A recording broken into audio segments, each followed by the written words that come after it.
to the 6, we be in the mix. With that rare candy paint job on the whip. I need food for the kids, money for the rent. Fuck a lockdown, baby, I can't do that shit. And I don't never vote, cause I'm fucking broke. And either way, I know the police ain't gon' leave me alone. On a plane by the visit Glen Rock, need crypto told me I should bring the Glock with me. So I packed up my piece and I'm sliding. Cause we might get caught up in a riot. Middle finger Trump, middle finger Biden. Fuck a left, fuck a right, is you riding? Know you love to see it, dudes rocking. Ain't no politics, baby, we just talking. From the birds to the bricks, we be in the mix. With that rare candy paint job on the whip, who you with? Lord, I don't want to miss anything. Yeah, we're going. Oh shit, there he is. Yeah, everyone arrived at once. Everyone arrived at once. Yeah, because I was everywhere. It took me everything in my pad. Do you realize what you asked me to do? You asked me to read a book where every word can be made fun of in a voice, and it's about not getting pussy or ever drinking again. That's why that's why you're here. That's your role, dude. I was like, what? There's one Dao and there's one Prant. Yeah. Thank you. I'll stick to Jordan Peterson. Thank you. What's up, boys? Yeah. I was thinking I talked about it on Back Wall because it is sports related, but I was thinking about how you can save Stanford and Cal football with their Asian student population. Like, football players get paid now in college, so like they just pay like and Stanford and Cal they're not going to pay for guys that are really good at football because they have like a 2.0 GPA. So you're kind of like, well, we can't get the best football players because they're like not smart a lot of times. So what are we going to do? And my like Michael Crichton techno thriller would be genetically modified Asians, where you sign a contract with an Asian mom and dad from the beginning. Be like, hey, I get your son automatically gets into Stanford or Cal automatically, but we're going to create a football player out of you. And because Yao Ming wrote this book, right? Yeah. Okay, yeah, because that's why my mind was there. This book's by Yao Ming. Well, it was Jackie Chan was telling the story to Yao Ming. Yes. About Jet Li. About Jet Li. Yeah. Jet Li was Butterfly. It's meta. Yeah. Thank you, Glenn, for such a great start to this. Yeah, I'm really excited about this episode, and we're already joking about Yao Ming. Yao Ming-Dao. That's his name. I actually like the Stanford idea because Yao Ming-Dao. No, but every parent would sign up for it, right? Like every parent was Asian people. It's like your kid automatically gets into Stanford. That's literally all you do. Now, the part of that techno thriller that gets bad is the kid gets complacent, right? Because he already knows he's getting into Stanford. So the Asian parents can't go Asian helicopter mode on them because they're like, well, I'm already getting into Stanford. It doesn't matter if I kill somebody. And then they start killing people. You have to keep it secret from the kid. You have to sign the contract, but the kid doesn't know that it's a guaranteed. Dude, he's a Rhinebacker, dude. He's like 280 pounds, like running like a deer or something, like outside linebacker, but he's Asian, and hella smart. And then his parents are happy, and then the school can save themselves again, but it's never goes as smooth as we thought. Who's going to be the first hybrid? The first hybrid Stanford first round draft pick. In what year is that happening? This is something you have to plant. This is Dow thing. You have to plant the seeds, for these type of thing to come to fruition. So we're about 18 years off of this, if my math is correct. But some hard hitting math. My whiteboard's over here. You guys can't see it, but I was doing something. Yeah, so your book club. That's all the jokes I have. That's it. Notes. It's literally. I was like, all right, everyone's gonna bring a little piece to this. I was like, Glenn, I know we got a Prant joke in here somewhere. I know we got. My gosh. Yeah. I know that's why you're here. Yeah. That's why I'm here. Yeah. Yeah. No, but I'm. Oh man, I love this book, Chronicles of Tao. Welcome back to PsyOps, everyone. We got the boys, the absolute horse and session that's about to commence might leave everyone a little bit floored, if I may say so. I'm pacing in the stable. Yeah, exactly. Yeah, chomping at the bit. Yeah, so dude. To speak. Yeah. So to speak. We got JDO and Kelby, Glenn and Psy, reading Chronicles of Tao, life of a Taoist master in China. And we also let's first hit the elephant in the room, which is God's fair no better. Let's just get that out of the way for it's the size of a damn elephant. It's the size of an elephant. Things fucking big. Yeah. I'm very excited, dudes. And I thank you for having me on your show so many times, because I know that Rare Candy listeners have purchased the book. But I set major goals based on like little private battles that nobody else knows about or cares about. And I saw an author who was like, in the first 6 months, I hit the 250 copies sold mark. And I'm like, I see that guy, nothing wrong with that dude at all, but I'm like, all right, game on, bro, like let's fucking do this. Month 1 down and we're at 130, so I think I'm gonna lap him. Let's go. I mean, that's and you have to realize like that book it's a longer book, so how many people have finished? I mean, it's a simple math. Like people are gonna have to, there's gonna be a ripple effect of like, oh, I finished this thing, and I don't want to sway people from that at all, because I've read like a sloggish tome before, and there's no sloggish part of this. Like it's literally just like a story with like really good pockets of inner monologue of people, a lot of people. And so like that's, but leave a review too, guys. He needs reviews. I need reviews on Amazon, especially if you bought it on Amazon. That would be sick. But we can get to it a little bit later.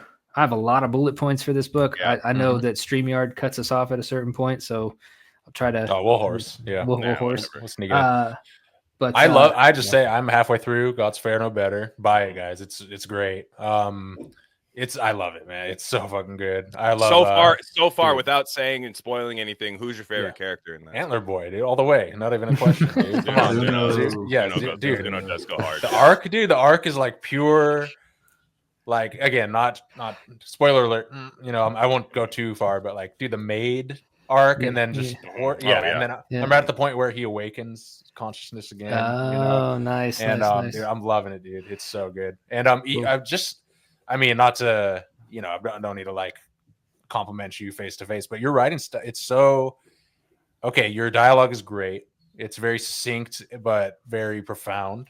And it's, the way I don't know, it's just very, I like how you kind of do the sci-fi, like Philip K. Dick thing, which I love, where you leave all the tech and all the kind of fancy terms like ambiguous for the reader to kind of decipher. It's not, everything's all fucking explained to you, but it's not overly dense or complex either. It's breezy. It's like a hit and a home run, dude. It's great. I love it so much. Thanks, man. The idea is just anime cartoon logic, right? I know how it works, and it's because there's a great quote from Grant Morrison when he was writing Batman, which is a great run of Batman. Batman and Robin was his best.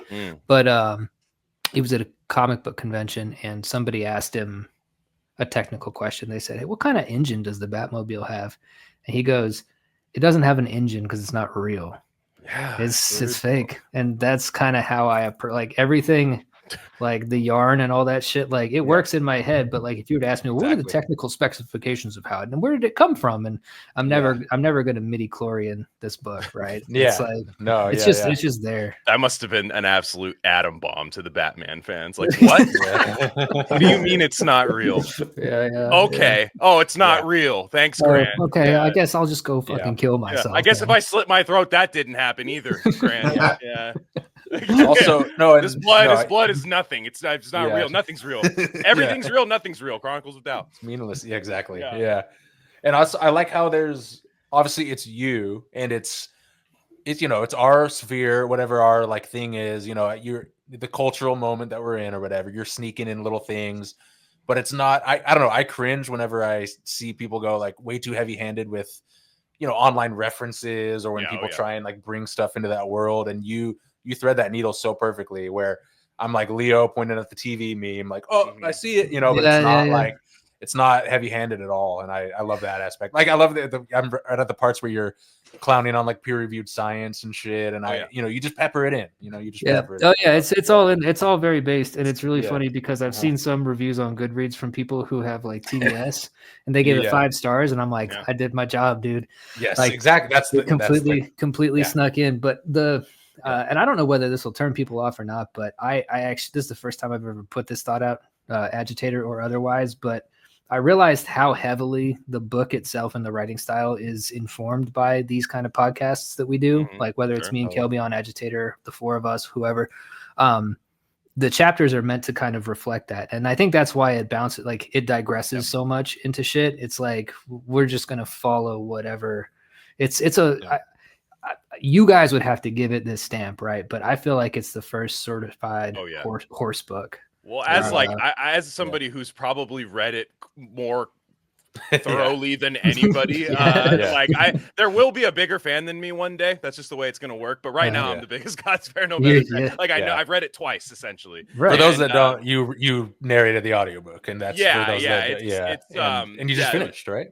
Literally today. So it was, but it was the funny. There were about 3 or 4 things in there. I mean, more so, like dramatic plot points too. That I'm like, we would have all came up with that at about 47 minutes in on an episode. Like there are 3 or 4 events that happen where I'm like, that's literally something we would laugh about. And Kelby's books too. Like Kelby's books, like both of the books are uniquely you guys. Like Kelby's books are albums in a way. Like they're mixtapes. They're like rap albums, and they're to be read as such. And but they're both uniquely you. But you guys also aren't lying, because I always wondered what that's like when you know the author. Like, this is the first time I've like known the authors, you know, relatively well.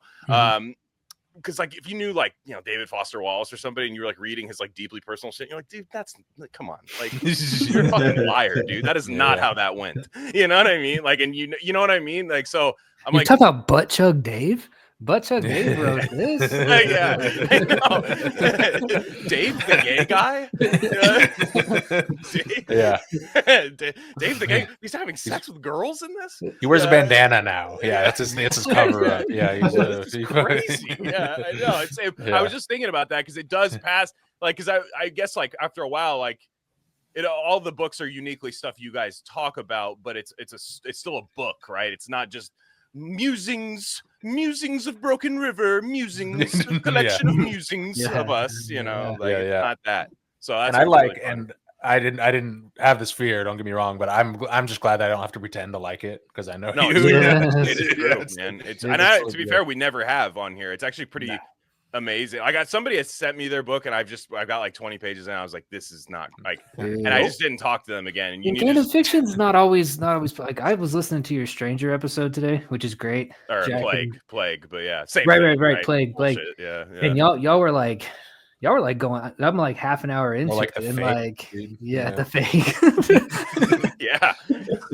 But that shit sucks. Sorry, man. It was like, and you guys were being like, I've never been a Camus fan either, so it was very cathartic to hear it. But Camus is ass.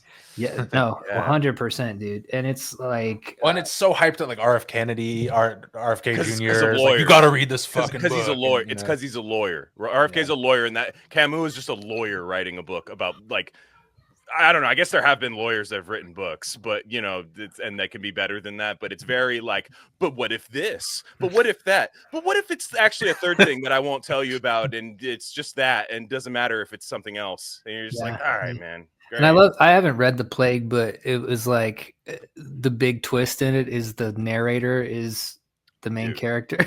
Yeah. Wow. I mean, again, guys, listen to the episode. We get it. I'm like, wow, what a great reveal. And it's just super like, it's just like the plot is all like Kafka stuff, but not good, you know, like, and I love Kafka style, like weird dream logic stuff. And it's all just that kind of stuff and it doesn't land, you know, and it's all, and then it's like, here's the big reveal philosophically and narratively, and it's just wah. Yeah. But yeah, no, I'm truly glad that you guys fuck with the book, because what I'm so interested in is, you know, the kind of clan. Can we use that word? The clan of readers with a C. Yeah, with a C. Yeah. That are guys that are, I'm assuming people who listen to Rare Candy, 90% of them are just people like us, and you could like have a beer with them, and it would be a very similar conversation to the kinds that we have. And so this is the kind of book that's written for people like you, and also an autistic guy really likes it too. His name's Alan, and he's been documenting every chapter with how many people get raped and killed per chapter. Yeah, I saw that guy. Favorite. Yeah, that's my favorite part of Twitter. Was that up to one? I saw 160, like 160. A lot of depth. How do you estimate? What is he estimating? Like the rodeo scene? How does that work? Or is he like DMing you? He's got a tweet for it. No, he's never DM'd me about it. I think he doesn't say it's not for you, it's for me, dude. I think in the rodeo scene, he's like, so we could say that a rodeo has about this many seats, and it seemed like the rodeo was pretty well. Like he gets into it. So but yeah, shout out Alan. That's my guy. Sweet. And then this book feels like, Chronicles of Tao feels like source material. It is. Yeah. Yeah, I mean, JDO admitted in not as many words, Rare Candy and Chronicles of Tao, 100% inspired. God's Fair No Better. We'll take credit for that. Thank you. Check that box. Yeah. No, but for real, like there is some shit in here. There is some shit in here where I like would write it, and there's some stuff that I write. Like when I write a really banger sentence, I'm like, "Ooh, Kelby's about to fuck with this one." Like he's this shit. Of course. And then whenever I have like a shark eating a guy's dick, I literally think like Glenn and Cy would think that's funny. Yeah, it works. No, there's one. You'll know when you edit the book. There's one scene where I literally am like, it's tense. I'm like really trying to nail it, like suspense narrator, like, and then there's just one thing that happens, and I just start like busting up because I'm just like. Yeah, I'm like, motherfucker, you know what I mean? Like that's what we're leading up to, and it is great. It's just funny. I'm just like, of course, and it's gonna be fun, man. It's gonna be a fun experience for everybody to get into this, and I hope they do. And Kelby, your work before we get into this, you're on. Is it Texas Tea is the next drop, or what's that? Yeah, that's gonna be the next drop. And I mean, can you tell us anything? I mean, Dirty Sprite was what I said. That's what was just in my head. Dirty Sprite too. Book cover looks great. Thank you. Yeah, I was fucking around with that. I was like, I'm gonna make a mock cover and start the tease promo. Because I do really good selling, like, not to flex on my boy, but I do really good selling a whole lot out the gate because I get that hype going a little bit too early. And mixtape.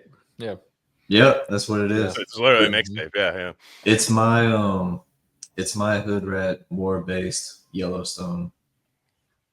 So oh, I like it. Like almost Western soap kind of situation. Yep, it's a neo-Western soap, sort of like American Gangster, but set on a ranch. And that's tight. My goal has been to just be like super gangster, super soapy, and super fucked up with it. Yeah. No, I love it. I'm trying to thread the needle because there's a lot of like mainstream interest in it, and I'm kind of teasing because I've had a lot of mainstream interest before that just gets like stolen without me getting anything from it. So I'm like teasing it off to the point where I just drop it myself and be like, "Oops, like fuck you," and tight. Nice, very good. That's very good. Yeah, well, it sounds like everybody's qualified to comment on this next piece of literature because we have a Western soap writer, and then we have a cyberpunk novelist, and then we have me, who I don't need to say what I am, and then we have Cy, of course. So that's great. We're all qualified. All of us are Asian too. If you're listening on audio, we're all Asian. Overqualified. By the way, I have to point out that Kelby's display name right now is Kirby Losack. Yeah, Kirby Losack. I don't check that. Hang on, let me. Yeah, it is on there. Yeah, because he's Asian. Yeah. Gren. Yeah, we got Gren Rock. Yeah. We got we're all here. Yeah. We're gonna get you right back to the episode, but I just wanted to let you guys know of a few other things we offer at Rare Candy Industries. We have a Substack with free and paid subscription options. Free subscribers get access to all written content. That includes Bob's Red Pill. That's the best thing going on the internet right now. Trust me. Paid subscribers get full access to our premium episode feed. And that's just every episode we don't necessarily want to share with the general public, if you know what I'm saying. Again, that's rarecandy.substack.com. We also have merch. That link's a little long for me to say right now, but go to the description, go to our merch store, and find a shirt that's right for you. We have Rare Candy shirts, Dr. Bronner soap label shirts, Rishi mushroom shirts, all types of stuff there. Check it out. There's got to be something for you. And lastly, check us out on social media. On Instagram, we're Rare Candy Pod, but on Twitter, we're at Rare Candy Pod 1. All right, enough of that. Let's get you back into the episode.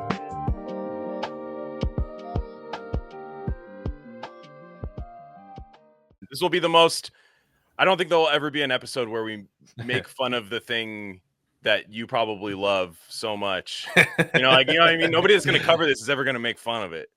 Yeah, but exactly. in a loving way. It's a great book. We're going to simultaneously make fun of it in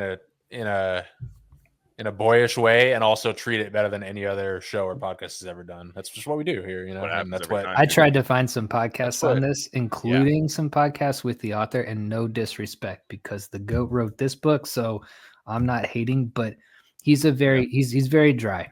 He's very dry, and I couldn't make it through any of the podcasts. Again, please do not take this as disrespectful. But then other stuff like YouTube videos that talk about this book,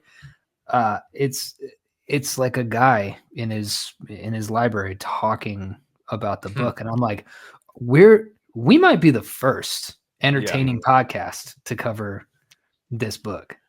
And it's an entertaining ass book, and that's the thing. It's not a dry book. And I, just for reference, my history with this book is I have this older cousin, our oldest cousin in our little family. It's like him and I he's like 10, 12 years older than me. Him and we're the hippies in the family. It's that one guy, right? The one guy. Yeah, the tats and the long hair. Yeah. Cool, bro. Yeah. Absolute brother. You know, he's cool. And you know, we were always kind of, he would always like a little older brother to show me some shit and stuff. And he gave me this book, and he's like, dude, this is like one of the best books I ever read. You're going to love this shit. And I'm, you know, I'd kind of dabbled, you know, I like in herbs and things like that. And I'd kind of known a little bit of the language that's used regarding Taoism. I always considered myself like, if I was one thing, I love this Tao. I love the Tao thing. That's what I resonate with the most. Never really vibed with Buddhism. That always speak about dried in Buddhism, you know, and Buddhism. Yeah, exactly. Yeah.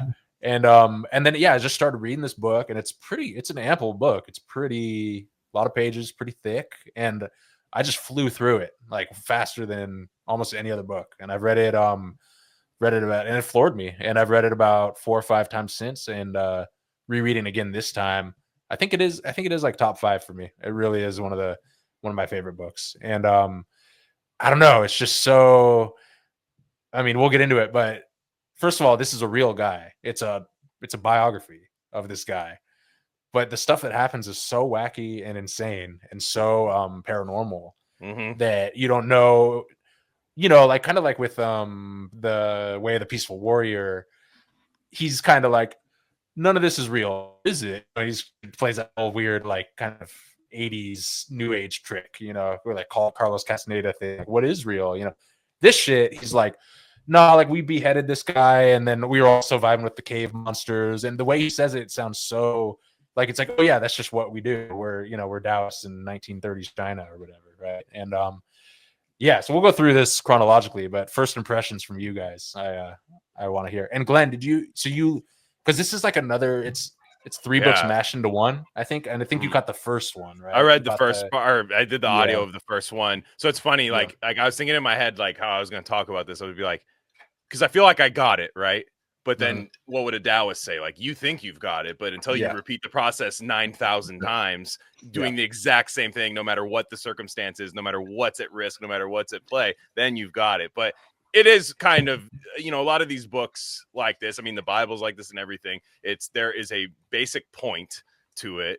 And it's just, what if I took my ideology and tested it with war, pussy, alcohol, putting thumbtacks on my teacher's chair, you know, all of these things. Like it's basically like, and I've read the Tao Te Ching too. I used to use that as like running when I was training for like long races. I used to just put that on audio. That was awesome too. So it's a lot of that really in there. But just if the Tao Te Ching was just like, what if a guy had to live that way instead of a guy just going like, you don't know what it is, but it might be something, and it's that. You know, but that, I'm joking. It's way better than that. It's very calming and soothing. But this book is cool because it's just a guy going around and it might at the first like 100, 100 or so pages. I would guess. I know it's audio, but like I would guess it was 100 or so pages was kind of like, oh man, is this going to just be like a really dry biography? And then they're like, yeah, and then we killed guys. We killed them. I saw somebody raped to death in front of me. And I couldn't decide how to, a lot of like big things kind of pique your interest. There's a lot of provocative stuff in it. So it's very entertaining. Yeah, right on. I love that. All right, you, Kelby, what do you think? Yeah, all my experience with like philosophy and shit, and I didn't know anything about this except that y'all fucked with it. Like you and JDO are really big Chronicles of Tao heads. Y'all are Tao heads. I thought it was like some Asian philosophy shit, and it is, but in the only way that I've ever been able to really digest and fuck with philosophy, which is like tell a fucking story. Yeah, exactly. Yeah, it's well written. It really is. It can read as a novel for sure, which is one thing I would tell people. It's definitely not. There are tons of. It's a vehicle for little tidbits of information, of course, but it really is. I mean, it stands on its own as a narrative. That's what the word I'm looking for. Like, it's got a plot and everything, and right on. Dude, something struck me while reading through it this time because we follow, Quan Sai Hung from a little kid. Yeah, funny named Hung, dude. Straight Hung. I love that, dude. Yeah. The audiobook guy was saying Sai Hung. Like that. Yeah. He was saying that. Yeah, dude, I hate when they try too hard, like the Obama thing, where Obama was always trying to pronounce shit correctly. It's like, quit. Yeah, he was the reader. He sounded like Christopher Lambert's Raiden was like interviewing it, which was pretty sick. And he's like, oh, and he went over to this cave and test your might. Test your might. Test your I haven't might. listened. Yeah, I haven't listened to audio. I need to check that out. No sex ever. Sai Hung, but never got laid. Damn, that's rough, dude. That's come on, man. What is that's kind rough? Of he's ace, bro. So he doesn't really. I mean, it's whatever to him. Don't you just like bust inside your own body? Isn't that what it was saying the whole time? Yeah, pretty much. He literally does. That's what you do. Is you don't bust outwardly, you bust inwardly. Yeah, he turns into a golden embryo, dude. That's how you get there. And I like in the beginning how they're like when they're teaching them like, yeah, we're celibate, and this is what, and then everyone from they have the festival on the mountain come up and they're like, look at this loser. It's like a 50-year-old husband. And he's like, look at his eyes. He's got bags around his eye. This is what happens when you fucking bust nuts. Like, we're not. And it is the funny thing about this is what happens, Larry. Yeah, exactly. Yeah. Another very Taoist movie, by the way. One of the most Taoist movies of all time. True. Yeah. But yeah.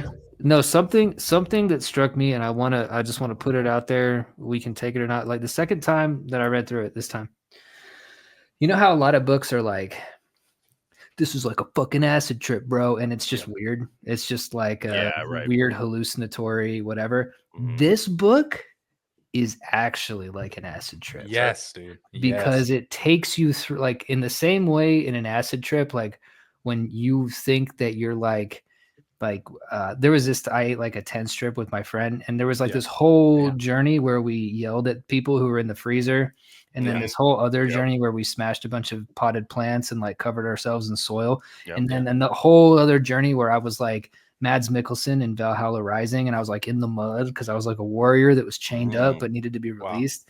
That's this book, because you keep following these progressions in his life. Yeah. And then you start over, right? Like he basically about halfway through the book, you think like, well, he's a Taoist master now, right? Nope. Yeah. He's a waiter now. Yeah. And he's a waiter. He's a fry cook in a Chinese restaurant. Yeah. Interesting. And then it keeps going. And then like, he'll be the waiter in the Chinese restaurant, and then he'll meet, like the immortal spectral gourd that fucking, these two twins that teach him how to turn himself into a golden embryo. And then he comes back and there's like a prolonged section where he's like learning how to box. basically. He becomes American boxing, an elite American boxer in New York City. He goes to he the fights Golden at Madison Gloves. Square Garden, dude. Yeah, literally, like he could have went pro. He could have gone pro. Yeah, and that's the crazy part. That is the crazy part because it's because he moves well, and we're jumping ahead, but he his master, and it's funny, he just has to do whatever his master says, you know, and like almost to the point of like embarrassment, you know, where it's like he's like, because everyone else is like, oh, you liberated me from my body and I'm enlightened now, and he's like, no, you're gonna go to you're gonna go to Pittsburgh, and you're gonna stay there for 20 years, and no, you can't leave your body, no, you can't, you know, I forbid you to do it. And because he wants to kill himself at one point, and his master's like, nope. He just sends him this letter that just says no. It's like E40. Nope. Typeface, big typeface, Comic Sans. Papyrus. But yeah. So just let's start from the beginning, because so it's this kid born into a warrior family in China at the turn of the century. You know, like early 1900s. Late 1800s, I don't know. And you know, he's literally just this elite, wealthy family. Their house is literally like a dragon shaped on the mountainside, and there's people always trying to rob them, and they just murder them. And you know, everyone's coming to them for advice, and they're just like warlords, you know. And he's a little bit and he has tutors and stuff. You know, he's got everything, right? And he's a little bit mischievous, and so they send him up the mountain, Mount Hoshan, which it is insane. I Google the pictures of like climbing that mountain. It's literally you're using chains on a side of a cliff. It's pretty crazy. But sends them up to these Taoist masters to kind of finish his education with all these monks that have renounced society, and they live on this mountain, this Taoist mountain in China, which for thousands of years, bros have lived on that mountain and done Taoist practices, tried to attain enlightenment, studied martial arts, herbalism, the whole thing. You know, it's the whole thing. And and then he ends up staying for the rest of his adult life, or essentially, you know, he commits to the bit, and he tells his warrior family, he's like, hey, I'm gonna stay after I turn 16 or whatever. And they freak out. And that's kind of funny how they're like, we're gonna put you up here, but we don't want you to stay, you know. And he embarrasses his family by becoming a monk. And of course he meets his grandmaster up there, and he's a young boy, learn all this stuff, pulling pranks on all these, you know, monks and everything. And meanwhile, these people, this is the one thing I love about these Taoist tales, is all these guys teaching them this stuff are like 80 years old minimum, but they could kill you with like one hand, supposedly, right? Or if you get in a sword fight, they could murk you instantly, right? Like age, you only get better as you get older. Right. Age ain't nothing but a number. Or if they get in a Toyota Corolla. Yeah, exactly. I sure like the Grandmaster like merging onto like I-84, like driving, like lane lines don't matter. Yeah. None of this matters. Turn signals don't matter. Anyways, so funny. Yeah, but it's seriously. I don't think the Grandmaster would have been a good driver. No, none. Like he would. He would have. He could have been anything else. He could have written poems, written masterpieces. Murdered anyone with his bare hands that he wanted to. But he could not have. Driven that Corolla. But so just the trials that these guys go through as monks. They're throwing them in caves for hundreds of days, for well over a year at certain points. And that's probably my favorite part in the book. One of them is when Sayong is introduced to this cave, stays for longer than a year. And these caves go for miles underground, and he gets to explore, and obviously he has to meditate for hours and hours a day, and they bring food to him and all this stuff. And he just meets all this whole cast of characters, like the Toad Taoist, right? He's been in there for 500 years, and he has to stay for 500 more, and just all these. And actually, is kind of like a toad. Like literally looks he's like a mutant toad. Yeah, I was picturing an actual toad. Probably because I was reading your book at the same time. Yeah. And then there's a bitch that comes out and tries to have sex with him, and then he says like no. a burdock? Was she like ginseng or something? She turns into green hair. That's what I liked about that. Well, that part's funny because, and I'm sure this will be its own segment, but that part's funny when she's like, "I will." Oh, you say no to me now? What if I become Indian? And then he's just like, "Oh, I can't resist that." Oh, I like that thing. Yeah, I like that part. Oh, she's a baby drill now. Oh, yeah, the wall. It just got difficulty mode enhanced. Yeah. That's like your latest Glenward with the black dude. He's like, oh shit. Yeah. Like, damn. I was thinking of a really interesting reality show where you take like black dudes or people just from the hood or something, and you're just like, hey, bro, all inclusive vacation. And they're like, sick. Just you though. Just you, all inclusive vacation. But then you're just like, psych, Taoist. No busting, no drinking, no nothing. They're like, what? Like, and they're in like hell no. They're in like a Hawaiian shirt with like a hat on and stuff. And they're like, it would be a do rag, but super vacation mode. And then just be like, nah, actually, it's Taoist. It's like I did say I was taking you on vacation, and then see what happens. Like the 90-day Taoist. They go into that. They go into that cave, and the toad Taoist, and that dude be rolling dice. Bro, Guy's dead. One of them's just dead, and you're just like, No, but I definitely like that scene where the demon presents as an attractive woman, and what's funny about that is she's like, hey, Taoist virgin who's never been laid before and lives on this mountaintop. I just happen to be crossing this cave stream, and I'm the most beautiful girl you've ever seen. Like, could you help me? It's like, obviously that's fake. Like, who's falling for that shit? I'm just stuck in the washing machine right now. Can you? Yeah. It mirrors a really fun. Is it okay if we go a little bit out of order sometimes? Oh yeah, please. Yeah. It mirrors this really fun scene when he's in the gangster underworld, like the triad underworld, and he goes to this lady boss, right? Who's like, I can help you find your missing, because he's pursuing his sworn brother who he grew up with, who's turned into a gangster, and she's trying to seduce him too, and it's kind of a parallel to this scene where he's like, no, and then once he finally pushes back against her the final time, she goes like, oh, you're a tricky one, and then the line is like, she was a transvestite. It's ma'am. Literally like a transvestite Taoist Shanghai gangster, like crime leader, like the one that you have to go to like in the video game to get the extra step or like the side quest. Like that's hilarious part. Mm-hmm. Yeah, everyone's trying to seduce Sion. That's the funny thing.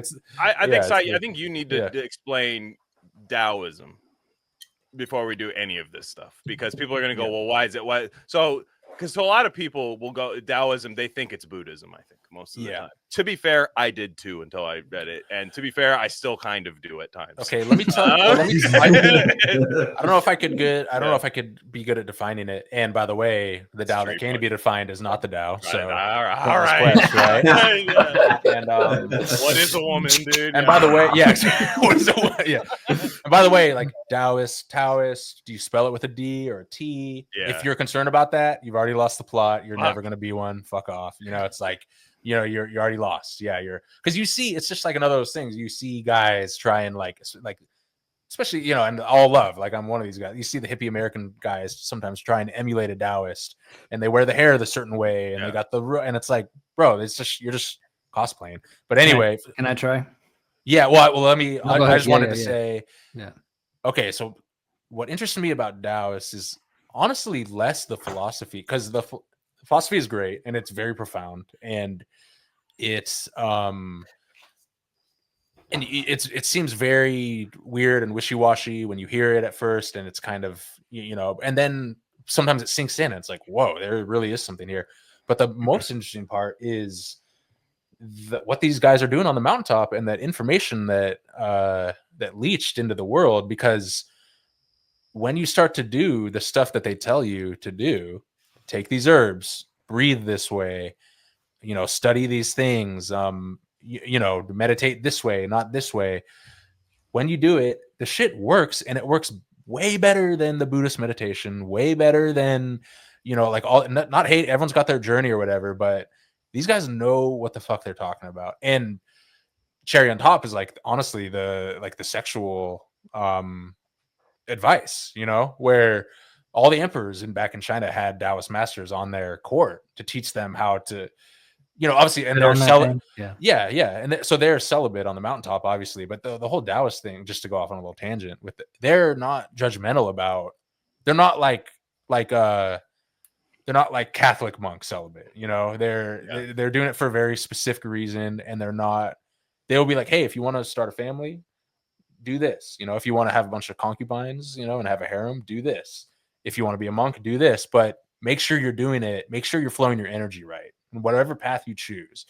And so I just, look at us taking reishi mushroom and shit. That's Taoist, that's Taoism. And it's like, these guys were on some shit that has extreme ramifications for our modern world today. And it can really help people live better lives. But JDO, I'd love to hear your thoughts. Yeah, man. So there's a couple of things that I think help. The first one is when they talk, I think they talk in this book about it actually, but they say when you look at an animal's never wondering whether it's doing the right thing or not. An animal moves on instinct. Mm-hmm. And so there's this idea of Wu Wei, which is kind of going with the flow of nature. That's why this book itself is both an acid trip and a Taoist book of philosophy, like in its form, because it goes with this kind of flow.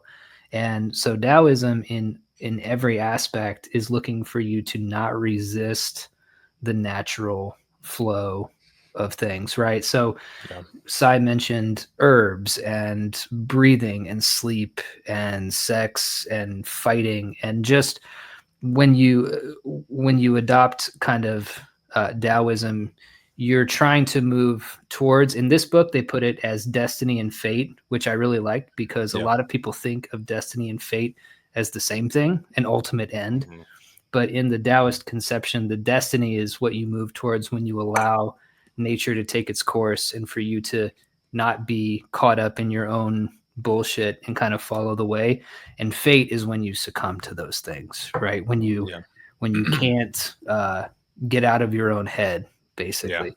And every time I read something like this, or Ursula Le Guin, or the Tao Te Ching or whatever, it's a nice recentering practice. For sure. But I don't know, man, I would fuck with some Tai Chi for real. Like, go out there with some old people in the park. Like, they're doing something real. It gave Lou Reed like an extra 10 years of life for sure. Like, it's real. That dude had like hepatitis since he was like 16, and he was like infesting his liver, and all he did was debaucherous shit his whole life. And then his last 10 years, he just hung out like, and he would bring his Tai Chi instructor like with him to like total like New York like art dork show, like warehouse shows, and they would be like smoking weed together, and they're like, who the fuck's that guy?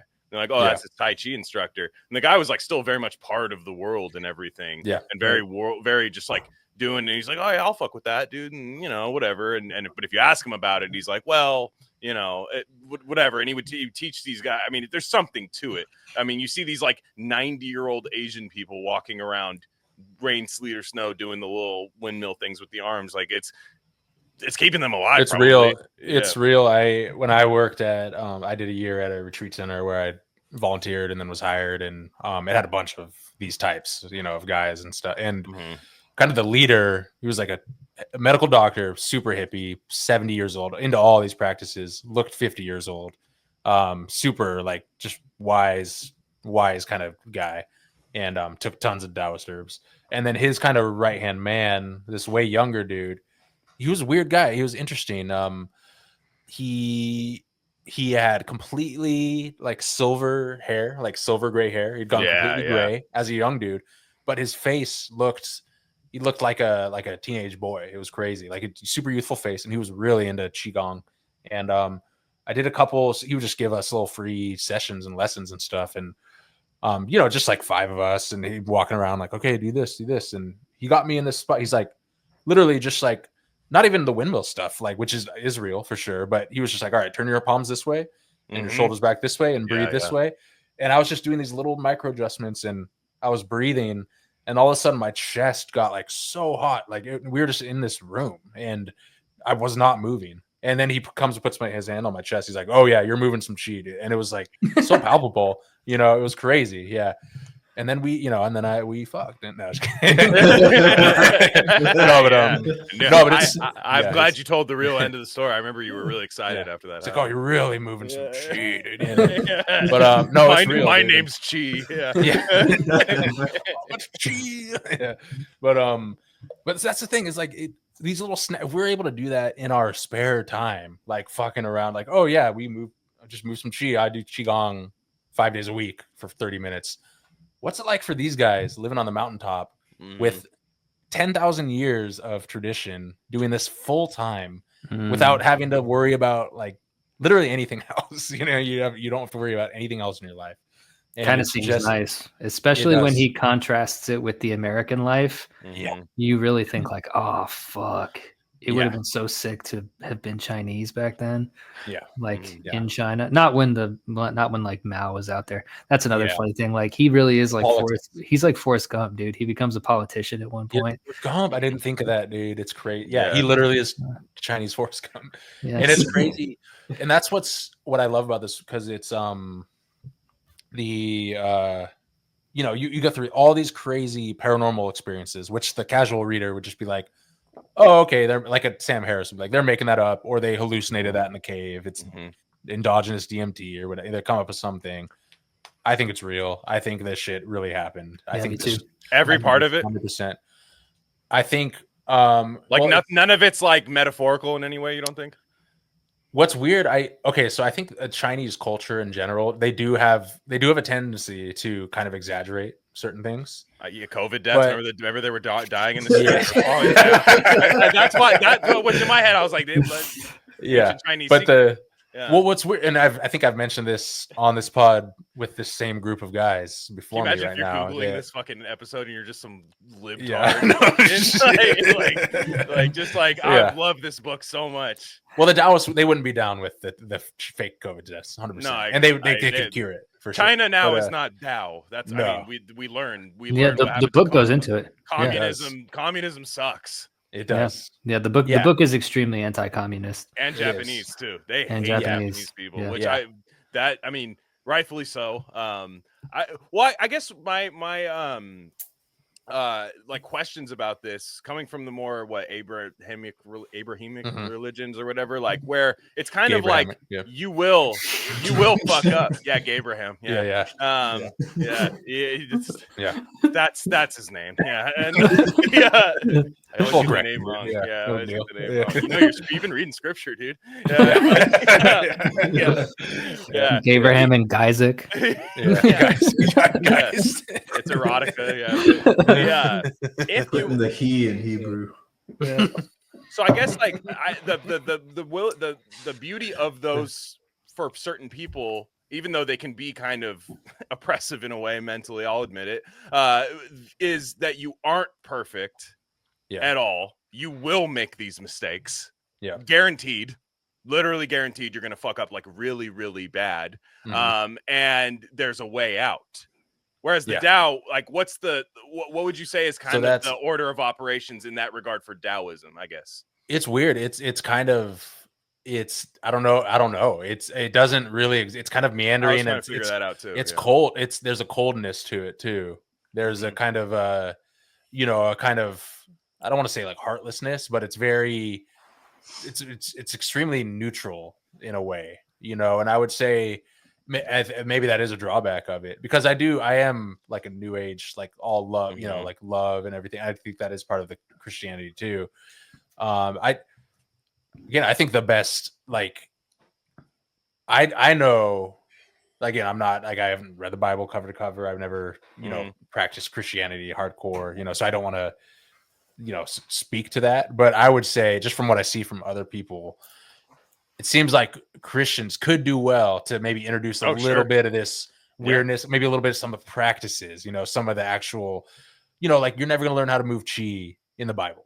That's just not what it's there for, and maybe, I don't know, maybe you will, but also there's a lot of stuff you're not going to learn in Taoism that Jesus covers, and that he's kind of like more about the humanistic element on how to, relate to people and relate to yourself and your own soul and stuff. And it's interesting. It's alien. It's alien for sure. Well, what's weird about it is that you'll be, it's all, and maybe I'm mischaracterizing it, but it's so open-ended in certain ways because it's kind of like, is there a right or wrong? Like, is there truly? Yeah. And but then you're like, if you're in a Taoist community, they're like, no, this is the right thing. This is the wrong thing. If you live under their roof, it's like, no, in this house, we believe boom, boom, boom, boom. Yeah. You know, well, one thing, so that's the since structure like turns on and off like randomly. It does. And I think that's one, I think that the reader is supposed to get that from this, that even these structures on the mountaintop, and even the Grandmaster with his little rules, and even though he pretends like he's like, it doesn't matter that I'm the Grandmaster, it doesn't matter, it's all formality,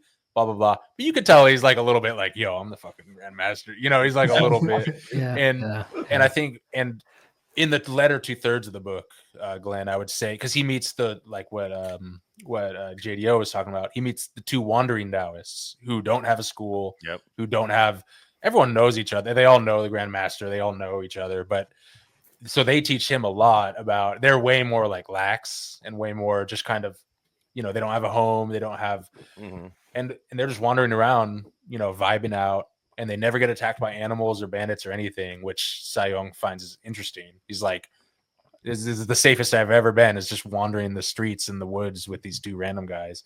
You know, it's because they're past that. They don't need to manifest that into their experience, you know? And so, yeah, there are these different kind of aspects of it. And that's another part of it. The whole, because a lot of Westerners have like the Big Lebowski Taoist thing, which is real and legit. And I think that's good, you know, just kind of go with the flow thing. But then these guys are fucking intense on the mountaintop. They're like really intense. No, it's, I think Taoism to me is like breathing, and it's meant to be structured like that. Like if the Bible is supposed to be more like a human brain, which I've heard it compared to, right? The different books of the Bible are like the different voices in your head. And, I think so. Yeah. Taoism is like the breath, right? So it's all in breath and out breath, expansion and contraction. And so just open-ended. Its philosophy is open-ended and also extremely self-questioning. Everything in Taoism is like, as soon as you say, like, the very first line of the Tao Te Ching is, the Tao that can be spoken is not the true Tao. And so that's the philosophy that permeates, it is bars, that permeates through the whole thing. So there's another scene, I don't know if you can tell, but my favorite. So it's Fight Club. Kind of, yeah. It is. It is fight, literally and figuratively fight. Wow, they're fighting. They fight all the fucking time. Damn, all the fucking time. Yeah, that's crazy. Yeah, like the part that is my favorite in the book is when he is like, he does have his, like, because it's a classic Yakuza story, right? Like he comes up with this guy and like they're best buds, and then this dude disappears. Get into this. Tell the butterfly thing from right. Give us the rundown from start to finish, because it is, especially the finish. They're both named Butterfly. Sai Hung is his name is Little Butterfly, and then Big Butterfly is his brother. And they came up on the mountain as kids, and they're like best friends. And then eventually, which also happens to Sai Hung in different ways, Butterfly becomes tempted by the outside world and decides to move to Shanghai to become basically a gangster, and like not just any gangster, but like the kingpin out there. And so the monks are like, do what you got to do, we don't care, all the resources you need. So this sets Sayong off on a journey where he's meeting like historical, like the Al Capones of the time in China, right? And he's like going through like these different levels of hell to get to find his brother. It finally finds him, corners him on a bridge, classic like Shaw Brothers scene you think is going to have, and they have this great conversation about morality. It's kind of like what we've been talking about recently. And the bigger brother is like, hey, look, this is all about people following their nature. And we don't question the nature of the wolf. We don't question the nature of the tiger. And so is this not in my nature to pursue this thing that I'm very good at, which is killing and controlling the shipping ports that I now control? And Sayong goes like, you son of a bitch, you make a good point. And so he lets him go. And he's like, but listen, before I let you go, you got to promise. You're not going to do any more killing, no more raping, no more controlling these ports. And he's like, I got you, bro. You have my word. Goes on to keep killing. Yeah, like the next day, he's in the newspaper. The next day, he's like killing and murdering people. Yeah. And Sayong's like, oh, God damn it. And like the two guys who are with him are like, are you fucking stupid? Like, why did you do that? Yeah. So they capture him. They bring him back to the mountain, right? To the Grand Master. It's the best part in the book. Yeah. the Grandmaster doesn't speak a word, right? And so he's in front of him with his arms bound, and he's like, who are you to judge what I'm doing and this and that? And the Grandmaster takes this deep breath and does an exploding heart on the guy, like the exploding palm heart, and the guy's heart, like Sai-Hung says, like he's like, I'd never heard a heart explode before. So one palm to the chest kills one him. palm to the chest kills him. And when that story was done, like obviously Sai-Hung is watching, like he's thinking like, this is my boy, right? Yeah. They got my boy. And the reason why I like the story, besides the fact that I'm a sucker for gangster tales, is it really does kind of make you begin to question, especially later in the book, like, well, Sai-Hung went to war and killed a bunch of people, and he was a politician for a while, and he was admittedly a conniving politician. He was very good at being a politician. Calculated, the hell section of the book, like the back maybe sixth of the book or whatever, where he's kind of in America and he's depressed all the time, and like he's angry and he's fighting people and shit. It's like what brought the one butterfly over the line into debauchery and sin, and what kept him on this other side. So I really do think that's the section that holds the whole book together and raises a lot of interesting questions about Taoism. Absolutely. That whole part is insane because it's, first of all, the mountaintop doesn't seem real. It doesn't, even though I do think it is real and all that shit did happen. It doesn't. And then he gets sent on this quest to find, his brother, who's kind of embarrassed, the sect up there, where he just keeps, at first they kind of ignore it and they're like, whatever, you can come and go and do your thing. And eventually the Grandmaster's like, it's too much. We got to bring you back. And they're trading ancient texts for like intel, he's like, all right, I'll tell you where he is if you bring me the third book of the book of 5 of the seven green tablets. And the cloudy satchel. I love all the names in this book, by the way. So fucking good. One, by the way, just as a note for the future, we should cover either on Agitator or here, wherever. We should do Hero Reborn by Jin Young. Which Legends of the Condor Heroes is a series that I think you'd fuck with, but hell yeah. Sorry, that's a side note. I think I started reading one of those Jin Young books. The Cultivation, is that? It's the genesis of the cultivation genre, and it's full of shit like that, like fight scenes where it's like he used the 5 diagram palm twist, and it was blocked by the muddy crane of Cruel Intentions or whatever. No, this whole underworld, it is crazy because you got these monks. It's crazy. They spend all their time meditating and they do train martial arts. But they're peaceful monks. And then they're like, all right, go into town and kill all these guys. And they're like, all right, yeah, we'll do it. And they do. And everyone has a weapon. Everyone has a different kind of weapon. This is the type of shit when I was a kid, I loved like every guy having their own specific weapon, just all the lore and stuff, and I didn't read it when I was a rope dart was fucking cool. The guy who hops around like a rabbit and like shoots the rope dart at him with the waxed, the oiled rope. He gets it by like letting the rope dart hit him, and then he like yanks the guy down and fucking ties him up with it and shit. It's like a fucking movie. My favorite fight in the whole book though is when the Grandmaster fights the midget. Like a midget just shows up and is like, well, Glenn, you gotta finish this book. Glenn. Excuse me, dude. Yes. Excuse me, sir, but we have unfinished business. And the Grandmaster's like, all right, and just beats the fuck out of the midget. And the thing, and secretly too, and so Sai-Hung's spying on him. Yeah, he is. So he spies on him. He's taking a bathroom break from like building like a roof over. It's got a great joke in there. Like it's said a little bit differently, but when he comes back from watching the midget fight, this guy's like, that was a long bathroom break, and Sai-Hung goes like, well, I got a big dick. Where a lot of pee is stored. Exactly. No, but this for the longest time I thought that was where pee was stored. I was like 25. I was like, like when your penis is full of pee, and somebody's like, dude.